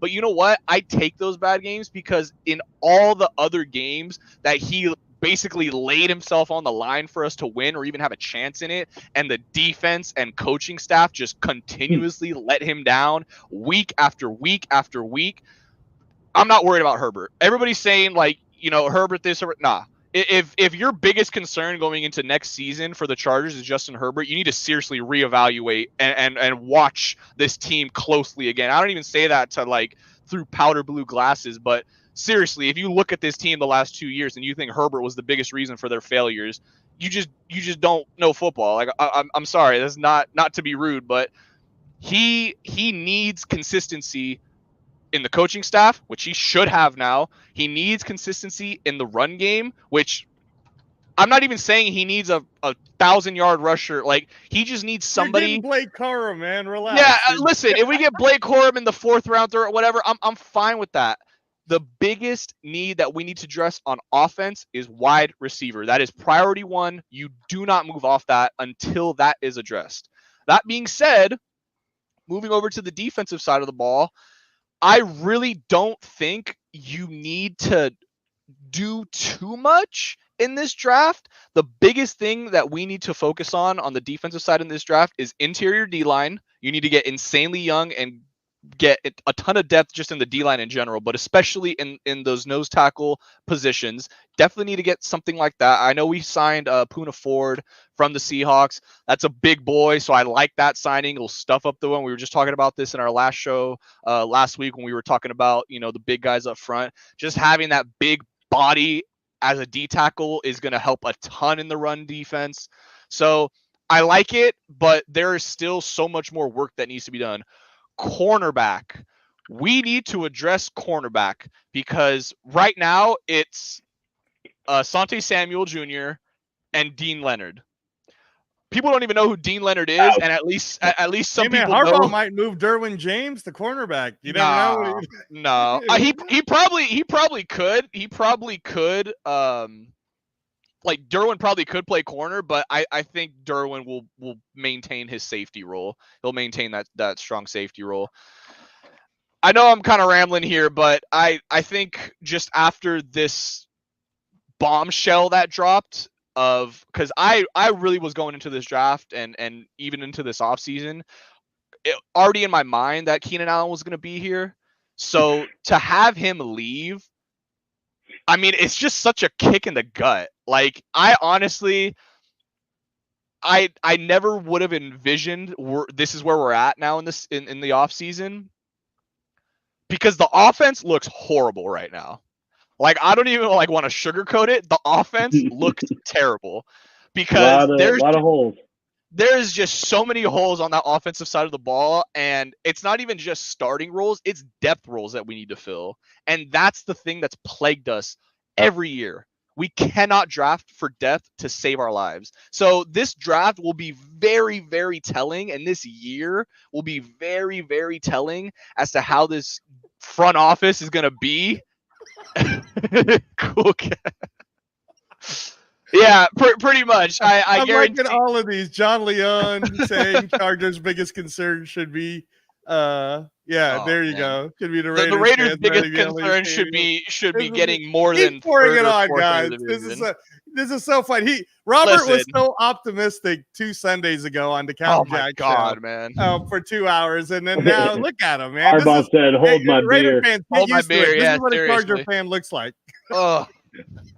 I still got faith because we have the QB, obviously, and that's like the one position where if you have that, you got that figured out. Yeah, you got that figured out. You got the head coach, so I'm not like, at least we're not the Raiders right now. Like, it could be worse. Like, don't get me wrong, Wow. but we're gonna we're gonna. I definitely feel like we're gonna improve first of all this year, and it's just gonna be completely different. It's gonna be a completely different style of team. The draft picks I think we're even going to take are going to be foreign to Chargers fans. We're used to just grabbing the no names. I feel like if there really is somebody that is of high value sitting at 5, or if we trade back and there's somebody at high value that's sitting at that position that we trade back to, we're gonna. I feel like we're gonna make the right call and not go for position of need. So fucking Rich. Can't even keep a straight face, man. Like, what's this? To be fair for everyone here, this was just an intentional bomb as Robert was talking. It was just well timed and well planned. He's only going to be there for a year, right? Do you really think Allen's going to be there longer than one season? I think it depends on how long he wants to play football for. And I also think it depends on if they nab Williams and if they start building chemistry. Yeah. Because that's the one thing, though. That's the low key thing that people aren't realizing is they basically have guaranteed that they're picking their guy who they think is their quarterback at number 1, and they've now brought in an Allen who has proven to be that bell cow wide receiver to pair with a rookie quarterback, and so. On top of DJ Moore. Yeah, and if they start gelling with the quarterback and the 2 wideouts, I could totally see Allen saying they could still end up taking Rome Odunze at 9, which is insane too. I mean, they could either super tool the offense for Caleb Williams, or they can go get I don't know, a guy by the name of Dallas Turner, who's like a monster record. I'd be savage if they do, because they didn't do that for Fields. Yeah. Fields Yeah. looking at this roster that they're building for him, like, oh wow, Dang. yeah, gee, Yeah. thanks. So is that it, Yeah, Robert? Are listen, you defeated? Yeah, Are you done? that's my little spiel. Obviously, Okay. you know, trading Yeah, Allen just kind of threw a whole Are wrench you, at are everything. you done? All right. Good. I'm glad. I got a little bit more time then. That's good. Thank you very much for giving it to me. All right, Raider Nation. So here you go. This will be your final soliloquy off of Raider Transplant before I head off to the great unknown of transplant recovery for the month of April. I wish these three well. To all the people who have been questioning why we would not be number one in the West for 2024, all I could provide for you is actual stats. That's all I can do. I can't like make up things. You're gonna bust All I out can do is college give you stats again? stats. All right. And statistically speaking, for the division, when Antonio Pierce took over, his record is 3 wins, 1 loss. The 1 loss being the one that we screwed up against the Chiefs. So we could have easily been 4-0 when we were ahead 14-0 against Kansas City. But again, I digress because all we're speaking here is facts. Moving into next season, I believe that Rich or Robert wouldn't disagree that there's no way if their team even beats us one of those games, I would be shocked if the Chargers and the Broncos don't just do a goose egg against the Raiders, because there's no way we're losing to a Broncos team that is basically handicapped because of the Russell Wilson fiasco. And there's no way we're losing to the Chargers unless Harbaugh literally can walk on water. Because when Harbaugh took over the Niners, for all of you who are statistically looking over everything, he had a pretty good defense. Chargers don't have Jack right now. They got tons of holes. Yeah, so he's also Harbaugh got being the a great best quarterback ever. Quiet. You want to leave that out? Quiet. You're ruining my soliloquy. You can eat it. All right. There's no way that the Chargers and the Broncos are going to beat the Raiders in any games this year. So that's an easy 4-0 for us. So now we go mano with the champs. And I got to give respect to the champs, man. I mean, like, I honestly didn't think Patrick Mahomes was going to do what he did and only get paid like $21 million this year or something insane to go be a team player. But he's serious about being a dynasty. And the Chiefs, I got to give them credit, man. They're dead ass serious about getting this three-peat. And the 49ers messed that up, as we know. Roger Craig fumble is what it gets blamed on, but there are many other reasons, like Belichick's defense for the Giants, as to why the Niners couldn't do it. The Cowboys couldn't do it, but that was the whole Jerry Jones and the coaching fiasco there, right? So I'm trying to think of all the other teams that could have tried. So the Chiefs has a legit chance to actually do it, except, and this is the exception. You see, normally, and I can only give you again what I know, which is the fight game, which is in box. I'm going to give a boxing analogy to. There were people that were saying Marvin Hagler's their favorite fighter. So there was a time when Mike Tyson was so dominant that he would walk in, wear those sockless black shoes with the black trunks, with the towel over his body. And the guy that's supposed to be the champion or even the number one contender was just so scared, so frightened that no chance. And in fact, most people wouldn't know this if you're not a boxing aficionado, but when Michael Spinks fought Mike Tyson, he was actually pound for pound the best fighter in the world at the time.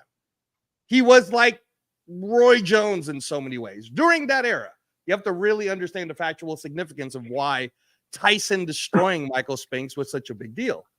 And like I said, like, if we were scared of the Chiefs, if we were frightened of them because our coaching was terrible, or we didn't have swagger, or we didn't make the moves that we've made to make I don't even want to argue that he's our best player, our Michael Jordan, our best player, Max Crosby, the guy who just signed a Jordan brand contract, the guy who's going to have his own Jordan brand shoes.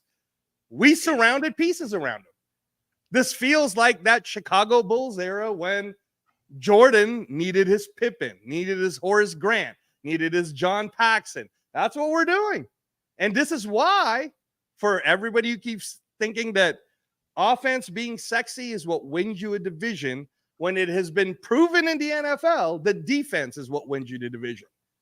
The Ravens did it, as an example, which, oh, by the way, one of our coaches, who happens to also be the assistant head coach, essentially, is Marvin Lewis. Oh, what did Marvin Lewis do? Oh, that's right. Marvin Lewis was the architect of that defense.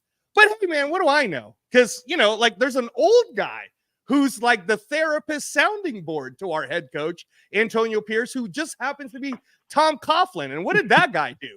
Oh, that's right. That guy beat the Patriots twice. And by the way, I mean, like, what do I know? Because all I can actually do, Angelo, is speak facts that Antonio Pierce, who is the undrafted linebacker who became the captain to the team that beat arguably the greatest team in NFL history, the 17-0 Patriots. And that's our head coach. So when it comes to attitude and when it comes to not believing that we can take down the Chiefs, we already did it. In fact, we're the last team to do it. In fact, we almost did it twice. So since I'm just speaking facts, this is why we're going to win the AFC West division. But let me go ahead and break down the roster for people who don't understand how facts work. Let me go ahead and break it down for you. All right. When it comes to the defense, I think everyone involved here. Oh, great. Yeah, of course you're going to. Go ahead. Yeah, that's fine. This is fine. This is my last show. You're not going to see me anyways. All right. Locked on defense coach. All right. You're not going to see me anyway. So it'll be captain's job to go ahead and set you guys straight. But I promise you, Rich, we can make that deal that when the Raiders are looking like they are actually winning the division, bring me back on so I could stick it to everybody and tell them I told you this was going to happen. And I'm only bringing up facts because you can attack me if I was smoking a pipe and I was dreaming of this magical world of us winning. I have no idea what you did before the show.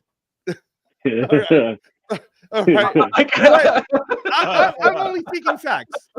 There was a time when I was about to go into my freshman year of high school in where we had a coach. The Raiders had a coach by the name of Mike Shanahan. Genius, by the way, Mike Shanahan. But an interim coach took over. And that interim coach's name is Art Shell, Raider legend, third-round draft pick in the 1968 draft. But anyways, let me digress. The very next year, when he was the full-time coach, we won the division, and he won 12 games. And only because I believe, if I'm not mistaken, a guy by the name of, Bo Jackson hurt himself. We probably would have won the Super Bowl, but whatever, man. You got to be a Raider. You got an awful lot of ifs, and if this happens. No. Hey, man, I like you. Was I not nice to all of you when you had your turn? This is my turn. All right, this is my turn. So, again, I got to go over what's going on with our roster because that is what the theme of the show is. We already talked about the Christian Wilkins signing, and yes, I will agree that maybe Christian Wilkins does not show the stats that it shows. What the eye test does show us is if you pair up anyone decent, yeah, go ahead, man. That's fine. But believe me, if you go to a Raider show, you're going to get eviscerated the same way Robert got eviscerated. So you can keep talking your smack on this show, though. That's fine. If you pair a decent person with Max Crosby, we still tend to end the year last year in the top 10 for defense. Now you pair him up with Christian Wilkins, and not only that, but I mean, we brought back Adam Butler, we brought back John Jenkins, two of the very people that were actually doing extremely well in the later part of the year. And sure, cornerback, some could say, well, you still have a hole there. I don't know, man. I still think a lot of people are sleeping on Jacorian Bennett. And because we do have the number 13 pick, I don't know. I saw Antonio Pierce talking to Terrion Arnold today. Maybe he's the pick. Quinion Mitchell, I like him. I wouldn't be mad if we took him at number 13. So again, I'm all about that defense. I'm all about that trenches. I mean, heck, man, if we ended up picking up a Byron Murphy at number 13, though it sounds like we're overdoing it, I honestly wouldn't be that angry, because I honestly believe that we're going to be a top 5 defense going into when we're talking about the West Coast, the AFC West. There's no way that the Chargers offense is going to be. I mean, we beat them. We scored 63 on. We almost broke the record on the Chargers. So why are we even talking about them being a problem for us? They don't even have wide receivers. You know, backup QB. Like the Chargers. Oh yeah, the QB he's going to throw it to. No wide receivers, and there's nobody protecting them. And then Denver, the backup throwing it to your team. And then Denver, who doesn't even have a quarterback right now other than Stidham, they're dealing with Virgil and Mims. So I'm not worried about them. So again, this comes back down to the Chiefs, in fair, right? No, but you're also discounting other players that are on the team. Cortland Sutton has. You're also grossly upgrading your own quarterback. Yes. See how you guys see what's unfair about this show? What's unfair is I literally backed you guys up and I let you talk, and now I'm telling you my factual things. Well, that's not facts. I'm giving you the runway to speak, but at the same time, you will recall when I came on and spoke my piece. And for the record, you're picking number 13, right? Yeah. Okay. Where are my Denver Broncos picking? You're number 12. You might get Fuaga over us, which is no. That's not what I'm saying. Although, yes, that is possible. In the same spot. My point is that my first comment was, I think my team's not going to do well this year. Why? Because we didn't do particularly well last year, and we have some challenges coming up. Right, and the difference between no, that's fair. That's fair. And the difference between your team. Let me stack my point, and I'm happy to be told that I'm wrong. As long as you can actually provide facts and not. I will provide actual facts. Go ahead. Yeah, the word "if" is not included in a fact. Just for the record. And then you look at where Robert's team is. Robert's team is obviously picking quite high in the draft as a result of not doing particularly well last year. Trading down, but sure, go ahead. Right, but the thing is, but it doesn't matter where they are going to end up in the draft. The point is their pick is at number 5. Right. They're at number 5 because they did not do well last year. Right. As a result, they are likely not going to do tremendously well this year because they have much work to do, because you don't pick 5th in the draft if you are a really good team. And the Chargers have traded away a bunch of pieces to try to get themselves leaner so they could try to set themselves up for success in future years. I heard the spiel of the sad Chargers fan. Go ahead. Get to your point so I can go ahead and actually. You are picking at number 13 as a result of not doing particularly well in the 2020 So let's go ahead and talk about that fact. Let's actually talk about the fact. Because the fact of the matter is, if Jack Jones doesn't get called for a bogus play, we're in the playoffs. Since we're in the playoffs, that's an actual fact. If Mahomes doesn't throw 2 picks and give you 14 points, you don't beat the Chiefs. Angelo, you can't put that's an actual fact. All the later people know. That's an actual fact with if. That does not work. Oh my gosh. Okay, so here is a fact. Jones got a call. Here is a fact, though. Here is a fact that I let you guys talk for all that time, that Robert himself admitted his team's going to suck. Fact or not? That's not worse than you. No, that's a fact. Rich himself said his team's not going to be very good. In fact, he started the sentence saying that. That's a fact. So I am now factually telling you so that when you ask me to come back on, when we're winning the division, that I'm going to go, because I'm not like you guys. What happened to the if you're winning the division? Facts. You can go ahead and poo-poo on me all you want if the Raiders don't actually do what they're going to do. But based on historical facts, like when Art Shell took over for a team that was dejected, we went ahead and did it. Just for the fact that we stacked our coaching staff, which all of you guys could watch on the Captain Jack Rackham channel. My first episode there was me breaking down how good the coaches are going to be. Then we actually did what we said we would do, which is build the trenches. And now we have someone else on top of the already.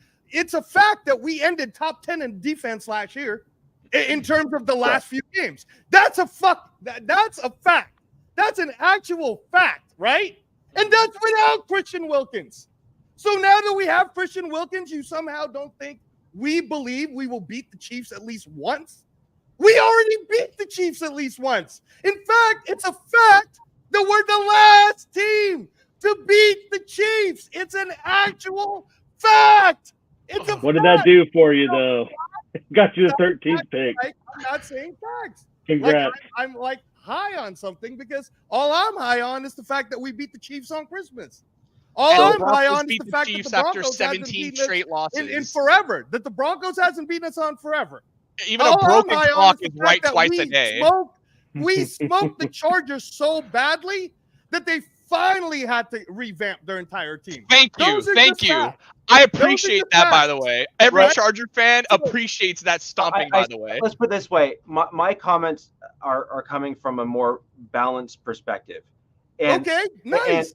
And most of the Raiders fans who watch Captain Jack know that I think very highly of certain elements of the Raiders roster, and I do, and I've actually given praises. And you are fair to that, Rich. To many of the Raiders roster.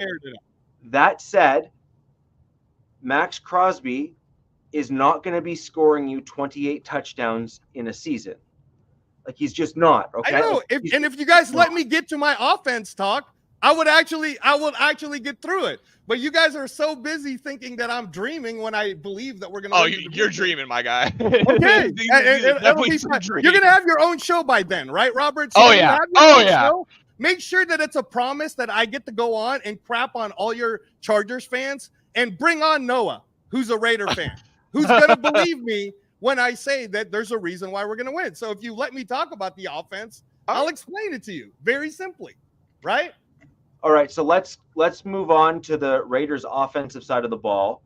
You have some interesting pieces already on your roster, and I do think that if we're going to be fair, that the Raiders have some questions that need to be answered in terms of what your scheme's going to look like under a new regime with new coaching staff, and which pieces you currently have that are going to fit it, and which ones you will likely find out as a result of all regime changes aren't going to fit it. Because I think that is an absolute fair comment to make across the board. And on top of that, I would argue that the Raiders have similar questions to. We're talking about offense, right? I just want to make sure that we're talking about offense. Because if you guys try to tell me I'm dreaming about our defense is going to be in the top 10, then we're not even. So we're talking about offense. I just want to make sure we're talking about offense. Right, and correct. And so, I mean, I can say from a Broncos fan's perspective that, I mean, my team has had top 5 defenses for, I don't know, 3-4 of the last 5 years as a Broncos fan. And I can tell you it landed us top 5 draft picks twice. So I mean, you can have an absolute, like, statistically elite level defense in the NFL. Top 5 is certainly spectacular by all accounts, and still not do as well as you would like. Absolutely. Yeah. You're absolutely right. So in terms of offense, I'd like to kind of get your thoughts on players you think are going to fit the new regime, players that you think you're going to need to replace, and also obviously the quarterback position. Yeah. So the hard thing about this whole trying to convince you guys who aren't Raider fans, you're talking about an if scenario, is unfortunately, yes, this will be the first time that Antonio Pierce gets to be the head coach all on his own. This is the first time that we've had a whole new group of coaches gelling together. We got a new offensive coordinator in Luke Getsy, right? So I'm only going to speak from a Raider fan perspective when I say that based on the moves that we made on running back in getting Alexander Matheson, banking on Zamir White. I still want to see how well Britton Brown does, because I do like a lot of his UCLA tapes. And then, I don't really even want to. I don't know what's going to happen with Sincere McCormick, but maybe he'll be around, maybe he won't. I'm not quite sure. And then we have Amir Abdullah, who's probably the only guy at this point that could probably run a zone running type scheme. I actually don't think that Luke Getsy is going to do zone. I think we're going gap and power. And based on those picks with Madison, White, I think, and that's why I've been so vehemently saying to everyone when it comes to the number 13 pick, if Fuaga is there, that's the guy we're taking. Like, I mean, that's just the guy we're taking because we're running power and we're running gap. And Antonio Pierce has been saying the way we're going to go ahead is bully ball everybody. We're going to win on defense and we're going to bully ball everyone on the run game. And the only way we get to do that is if we run people over. And you don't run people over, unfortunately, right now. I don't think Dalton Wagner is that guy who we have on the reserves contract. He's better at pass blocking than he is at run blocking. I know that a lot of the Raider Nation people who I've guested with all believe in Thayer Mumford, and I like Thayer Mumford, but I don't know if he's really the answer to be the guy, like the guy that's going to be the mean guy. I know that there is still like Dalton Reisner still out there, Mekhi Becton's still out there. We still have almost 30 million in cap space right now, so who knows? But I'm pretty sure that we will address that. And because we have, there's people that weren't excited about Madison. I'm not going to act like I was happy about it because I really thought we were going to go after Deontay Foreman. Well, once all the main players were gone, I thought we were going to go get Deontay Foreman because I thought, oh, are we running zone running or something? But now it's clear to me we're running gap and we're running power. That's what we're doing. So since we're doing running power, running gap, offense wise, we do still have arguably one of the best, if not maybe next year he'll prove it, the best wide receiver in the game, certainly the best route running wide receiver in the game in Devontae Adams. I liked everything that I saw out of Trey Tucker. I absolutely love Jacoby Myers, and the fact that Jacoby Myers went ahead and restructured his contract just shows you that he wants to be a Raider. And one of the best things about Jacoby Myers is he likes to crack block a lot of people, and he actually calls for runs, right? So he's a Raider. And then we have Christian Wilkinson still on the reserve. We just re-upped DJ Turner, so I think he's going to be one of our wide receivers. But if there's one thing we know about the draft class coming up, wide receiver is aplenty, and we could probably go pick up. And I'm going to be very surprised if we don't address another wide receiver at least in the third round. And in the third round, we can go get someone like Brendan Rice. Oh, hey, Jerry played for the Raiders. Or we could go even get someone like Luke McCaffrey, like in the fourth or in the fifth. I mean, there's so many wide receivers, man. I'm still thinking we might go get Malik Washington, who when I was scouting Malik Washington, I kind of compared him to my Tank Dell. And I would love to have a Tank Dell in our team. That's great. Pair him up with Trey Tucker. So I'm not even really worried about it. So when people keep going, or, I won't say people, I'll say non-Raider fan people who don't believe that our offense is going to be good. I don't need our offense to be in the top 10. I just need our defense to do what they're supposed to do. And our offense I would like to say this, I would like our offense to be top 5 in not turning the ball over. If we can do that, we'll be fine. And here's the best part. When you actually look at turnover rate for Aiden O'Connell and turnover rate for Gardner Minshew, they don't have a very hard turnover rate percentage. And those are our two quarterbacks right now. Anthony Brown's on a reserve, and Anthony Brown is someone who's a project that is going to be, but I don't even know if he'll make the team. Like, I think he's going to end up being in the practice squad. We got Gardner Minshew, who, if there's one thing Gardner Minshew does bring to the table for us, is he's got this just win baby kind of moxie about him. He finds ways to win games. I know he doesn't have the biggest arm, blah, blah, blah. But like I said, man, the way we're going to win games, AP has already said it to everyone. It's like we're showing you our cards. We're literally showing it to you. We're saying to you, barring Max Crosby getting injured, as long as our defense are in the top 10, and our turnover rate is in the top, our non-turnover rate, not turning the ball over, is in the top 5, we're a playoff team.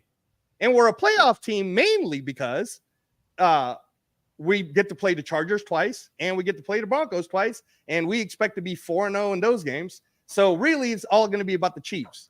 And if we go 1-on-1, if we go 1-1 against the Chiefs' schedule depending on what Goodell does, might be harder than people expect. And if our best case scenario is we'll go 2-0 against the Chiefs, then if we beat all of your teams and we go undefeated, we would win the division, even if our record isn't one of the best records. Well, So yeah, really, you're 6-0 in the division. It's honestly a 2-boxer race for the championship title.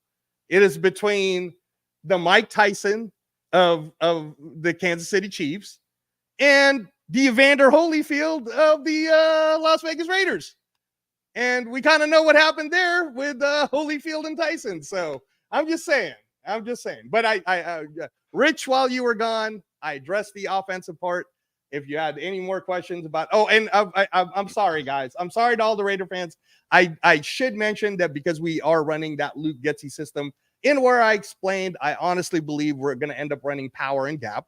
One thing that I do like about what Luke Getsy does with his tight ends is he makes them so good they become top 10.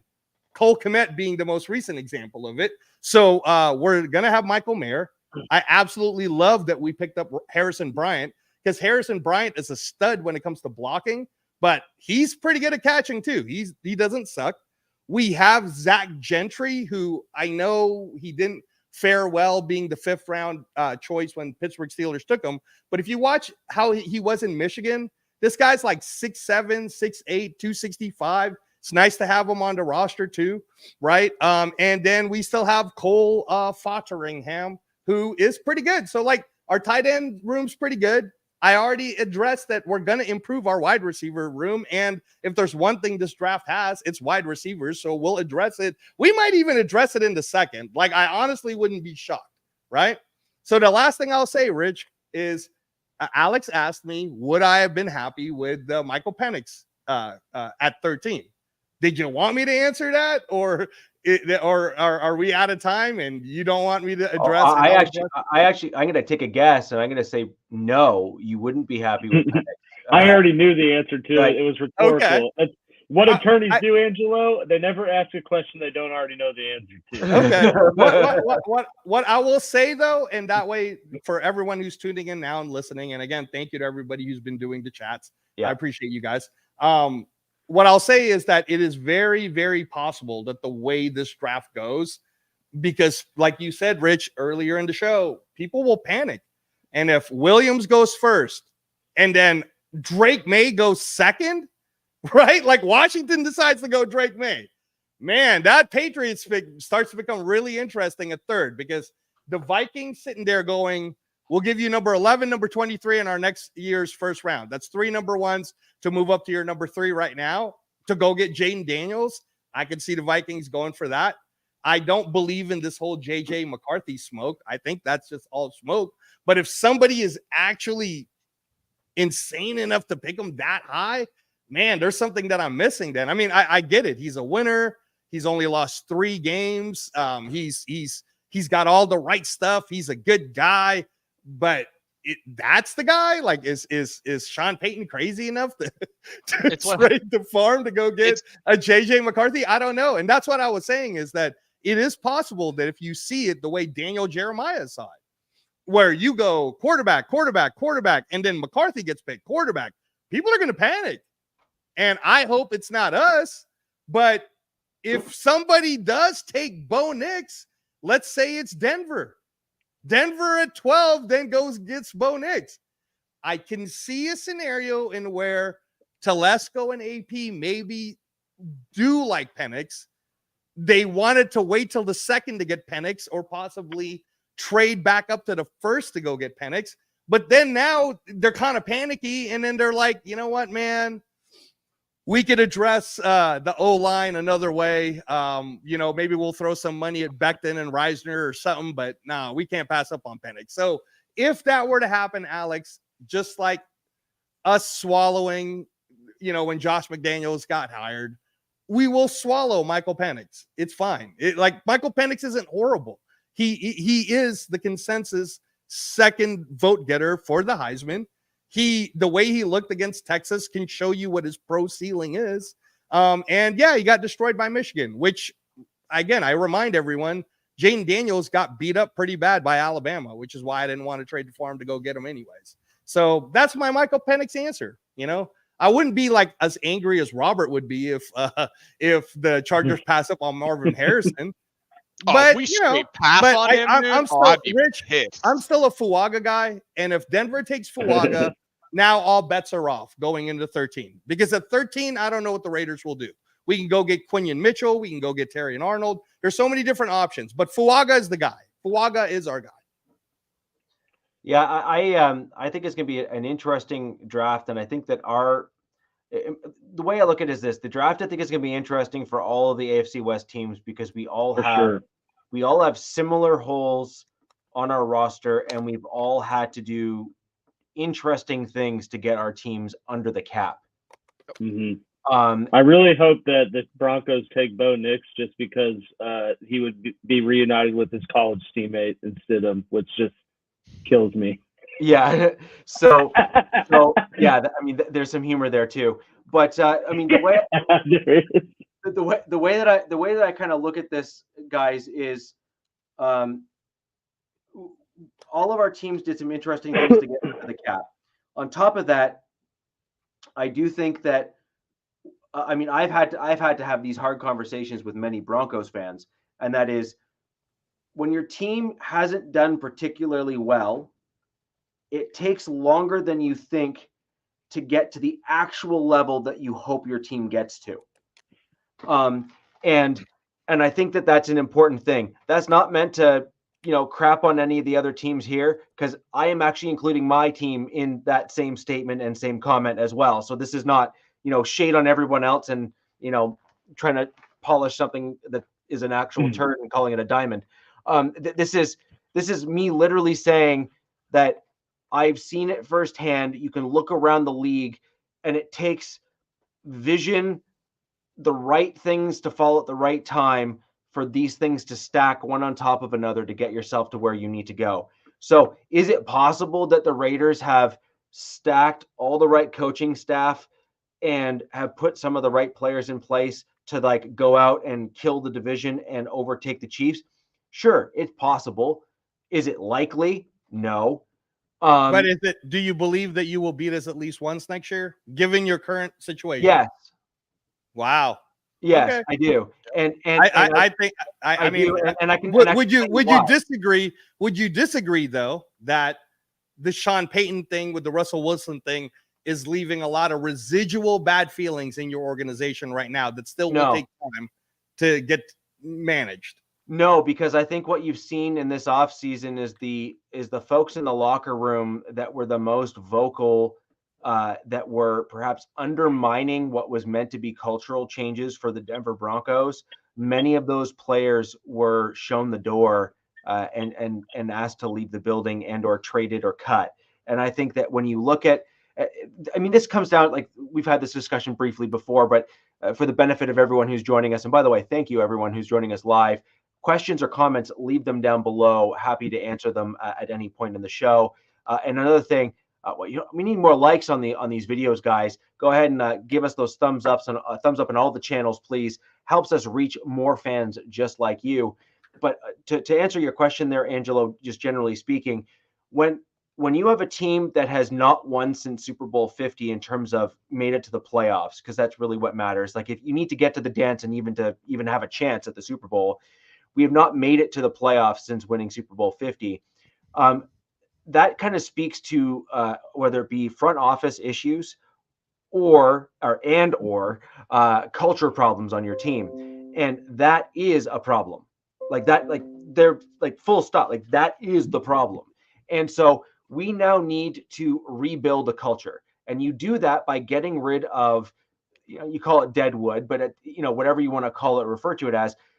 Just because players are household names doesn't mean that their contributions to the team have been enough to get you over that hurdle, to get you to that promised land or the spot you're trying to get to. So, I look to what the Super Bowl 50 team had to offer.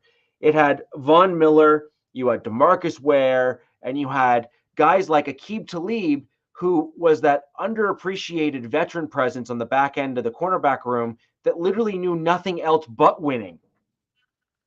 Right? Like you need a culture that has guys that hold themselves to that standard.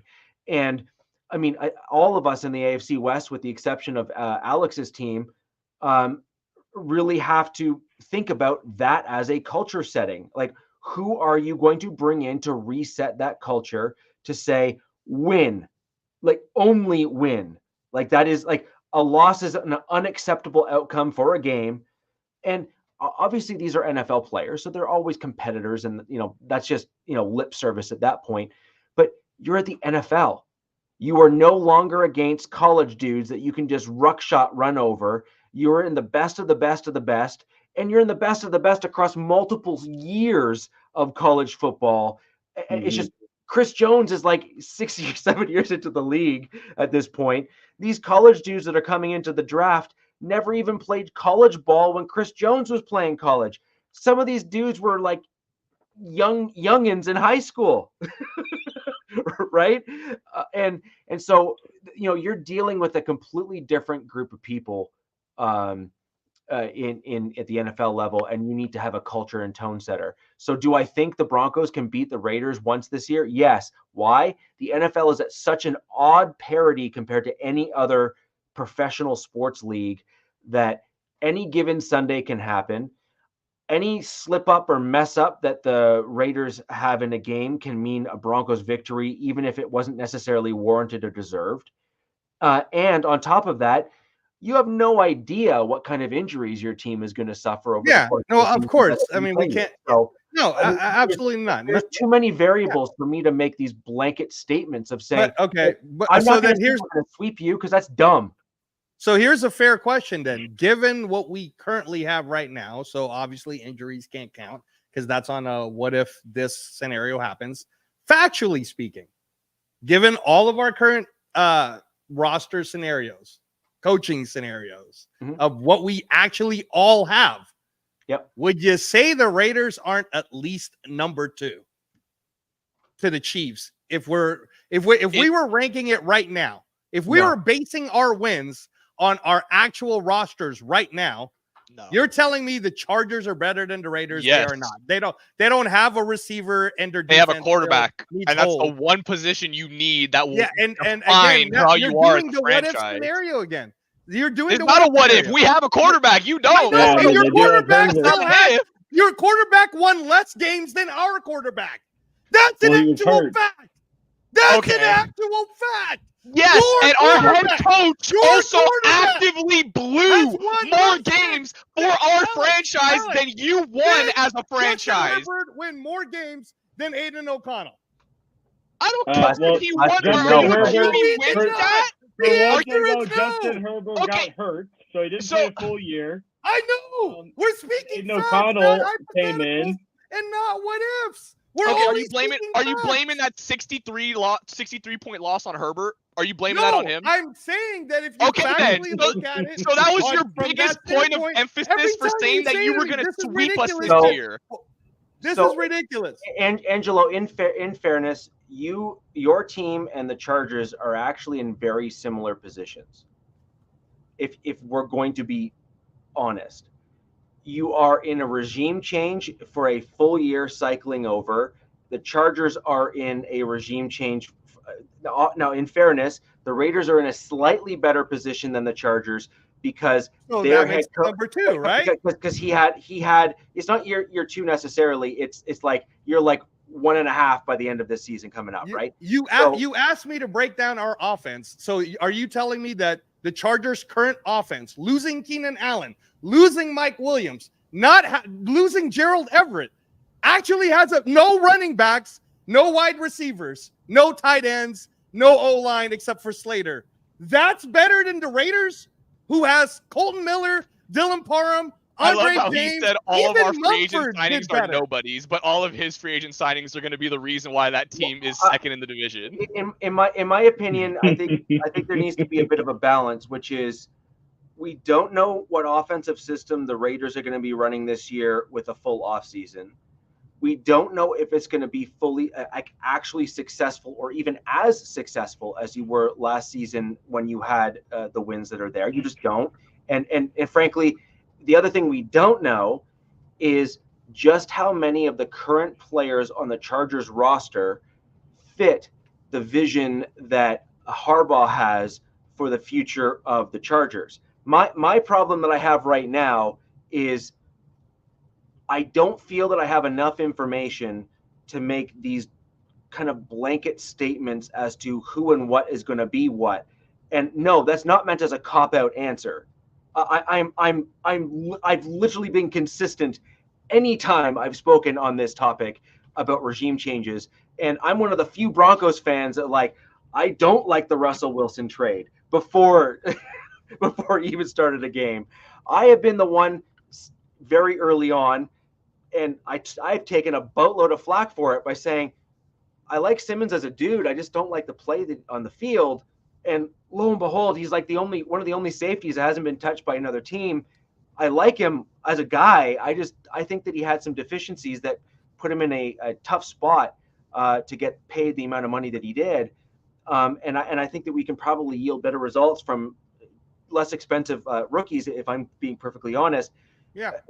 We might not get the interceptions, but I think you're going to get the other production, the other side of the safety position, above and beyond what Simmons was able to give us. So do I think that on paper, as you stand today, that the Raiders are number 2? No, I think that the Raiders and Chargers are kind of in like a 1A, 1B or 3A, 3B kind of situation. But if you're saying it based on record, right? The Raiders were 8-9. We were 1 game away from missing the playoffs. How many did the Chargers win, and how far away were they from missing the playoffs last year? Because we're just talking factually, right? If we're just talking factually, then factually speaking. Well, the facts are Herbert didn't start. No. If we're just talking, so if you want to just look at Herbert's record, you're going to have to find a game. You're going to have to find a game in where Justin Herbert actually factually scored 4 touchdowns on the Raiders. Oh, that didn't happen. But what does it matter? O'Connell did throw 4 touchdowns against the Chargers. Yes, last year. and Easton Stick turned the ball over 3 times. That led to 3 direct touchdowns. So yes, that is also a fact that Easton Stick contributed. My general comments are: record against a single team doth not a better team make when you're looking at overall, like league wide, or even if you're only looking at the division, right? Now, what's going to get you to the playoffs guaranteed? Winning the division. What have the Chiefs done every year in quite some time now? 7 times. 7 times. 7 times, right? Actually, 7 times. So 3 Super Bowls. Actually, another fact, John actually passed the Raiders in Super Bowl wins. So what you said earlier, John, was incorrect. And again, and the Raiders, this whole thing wasn't about me attacking the Chiefs. Raiders are tied with Denver for Super Bowl wins, and at least Denver's was in the last win was in the year that started with 2. So the whole thing though wasn't like this contest of me attacking the Chiefs. I never even attacked the Chiefs. Robert being high on whatever he's smoking, thinking that the Chargers aren't in trouble. Clearly not as strong as whatever you're clearly high.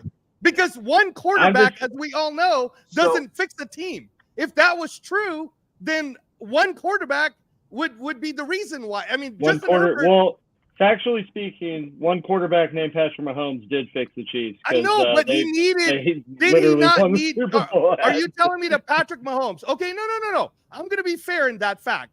Let's take Patrick Mahomes and now put him into the Chargers, and let's flip it, and let's put Justin Herbert into the Kansas City Chiefs.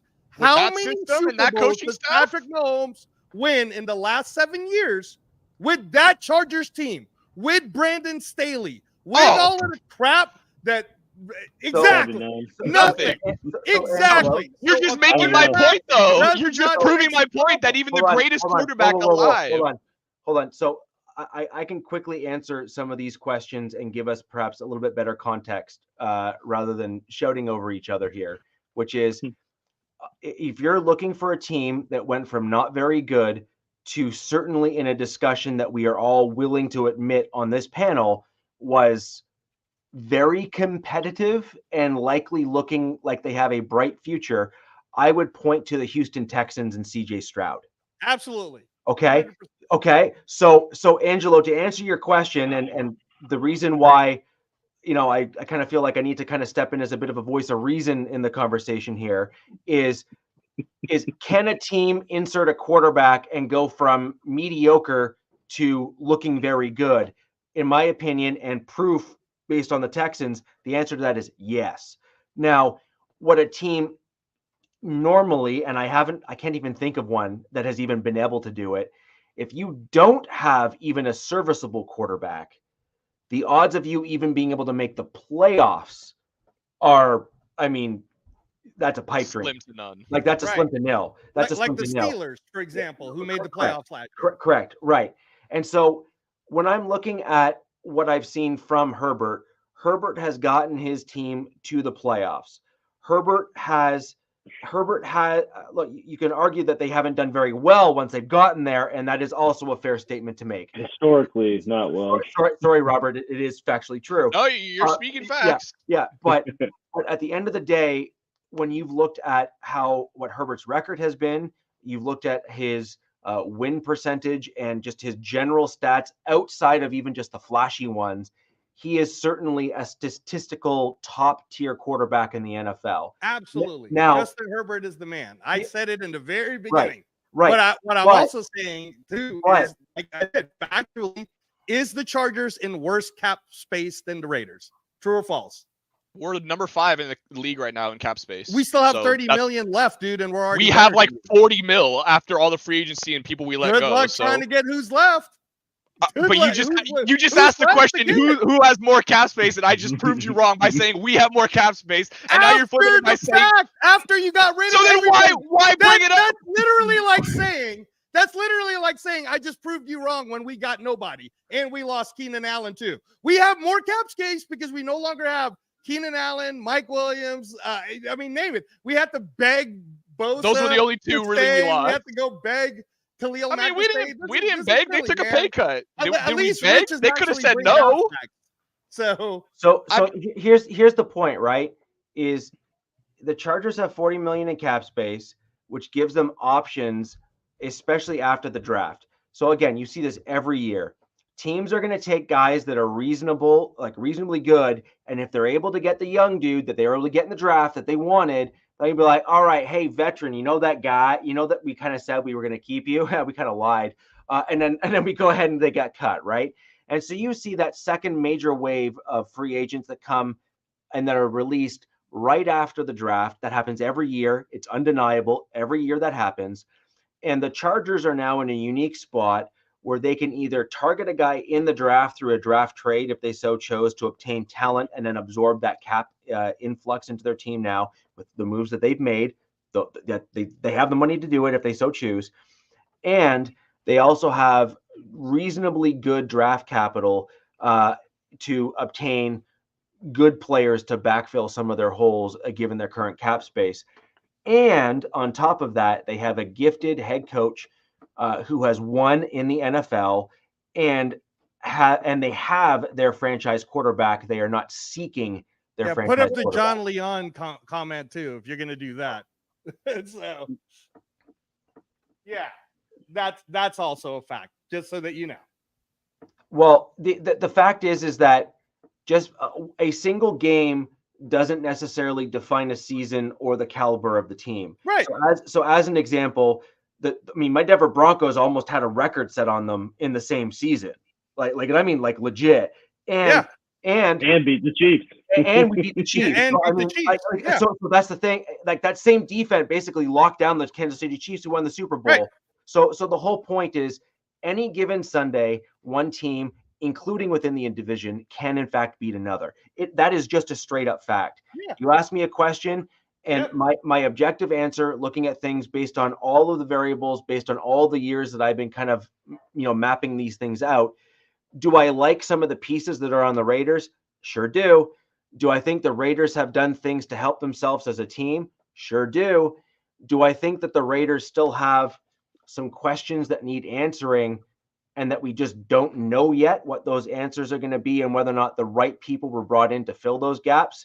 Yep, that is true as well. And I have similar questions for the Chargers. But what I do know is the guy throwing the football for the Chargers, being the guy that touches the ball the most on the field, is certainly someone that we can all agree on is not in question.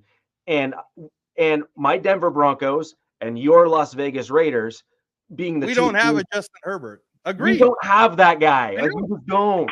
And I know. And And both your Denver Broncos and my Las Vegas Raiders also won more games than the Chargers, who does have Justin Herbert. Those are just facts. Did I not? Yeah, just we say also don't have that head coach anymore. Fact, right, Alex? and that's fine. an actual fact, though, right? And this is what I mean is when I'm deemed to be crazy, but Robert, who is living in the reality that he does have Justin Herbert, who has not been able to win more games last year than my Las Vegas Raiders or your Denver Broncos. Those are just facts. I'm sorry, your team sucks, but your team sucks. I'm sorry. That's just the truth. It did suck. Yeah, you're right. It did suck. Your team currently still sucks. At least my we team were had 8-9. Yes, I'm sorry. We were 8-9 and second in the division. Yes, you were 8-9. Suck, then you're worse than sucky. We were, yes. Last season, we were 100%. I went into last season saying you guys had a better coaching staff than us. You guys had a better. We had a better coaching staff than you. Yes, we had to fire our coaching staff halfway through the season. Did your coaching staff give up the most points to a division rival in the history of their franchise? No, he didn't. Hey, guys, let's reel that back in. So you guys, we do both realize that, one, yelling into a mic isn't going to make your point any more valid. So we'll just start there. And then two things can be true, right? The Las Vegas Raiders could have had a coach that needed to be fired in order for your team to improve. Facts. Yeah, great. And we can also agree that Staley also needed to be fired. Also factually true. Again, like a season ago. Like need to be fired after Jacksonville. Thank you. Like two things can be true, right? Like we can all agree that we can all agree that two things can in fact be true. And yelling and screaming into a mic isn't going to make the fact that you're correct, Angelo, that your coach needed to go, and Robert is also correct that his coach needed to go. And the two things can be true. Now, if you're going to start leveling out on a scale on which team sucked more, there is varying degrees and reasons as to why one team wins more games than another in the NFL. One of them comes down to quality of coaching. The other one comes down, let's put it this way. We can likely point to the fact that Staley was the worst coach between McDaniels and Staley. Because again, if you're talking the facts of where can you honestly say that with a straight face, knowing that McDaniels was your coach too? I can say that McDaniels, when he's given more control over a roster, drafts with a vision, and he wasn't able to actually realize that vision because I don't think he executes particularly well. So Staley, who is actually really good as a defensive coach, no, he's not. I think already got hired. No, he's not. No, he's not. I can coach Aaron Donald. I can coach Jalen Ramsey. No, he's not. Would you say that it's a little bit? Well, I guess I can't say that because Josh McDaniels has Super Bowls as an offensive coordinator.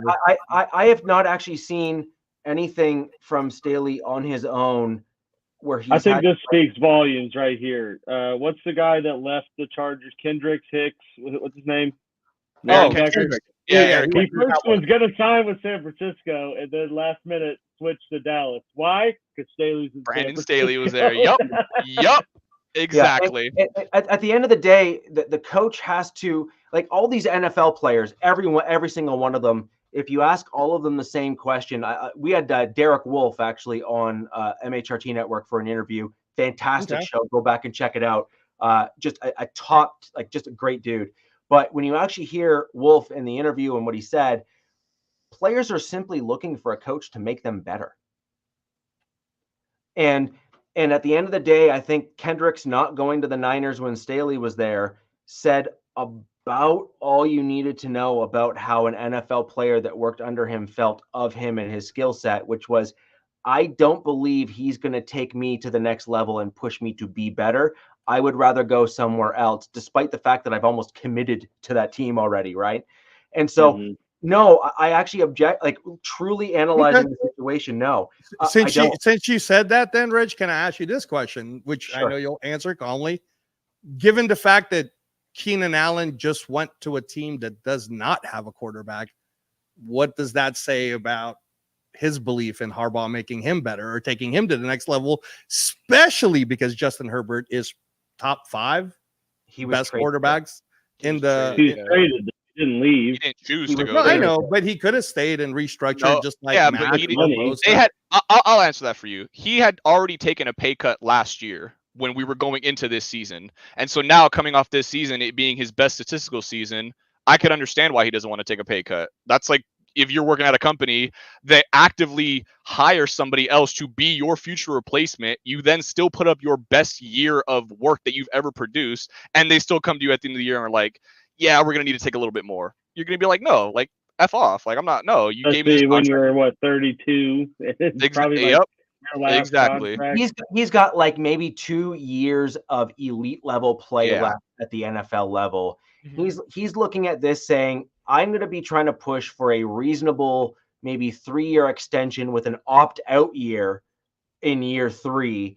And he's looking to try to leave a legacy. And perhaps if Williams does shine or Daniels is pick number 1, he's looking to build that rapport with that quarterback, elevate that quarterback, and also get great stats, because he's trying to push into that upper tier at the NFL. He recognized that the Chargers just simply didn't have the cap space in order to keep him, or weren't willing to justify the cap space to keep him. And fair enough, that was the Chargers' choice. And so they moved off of Allen.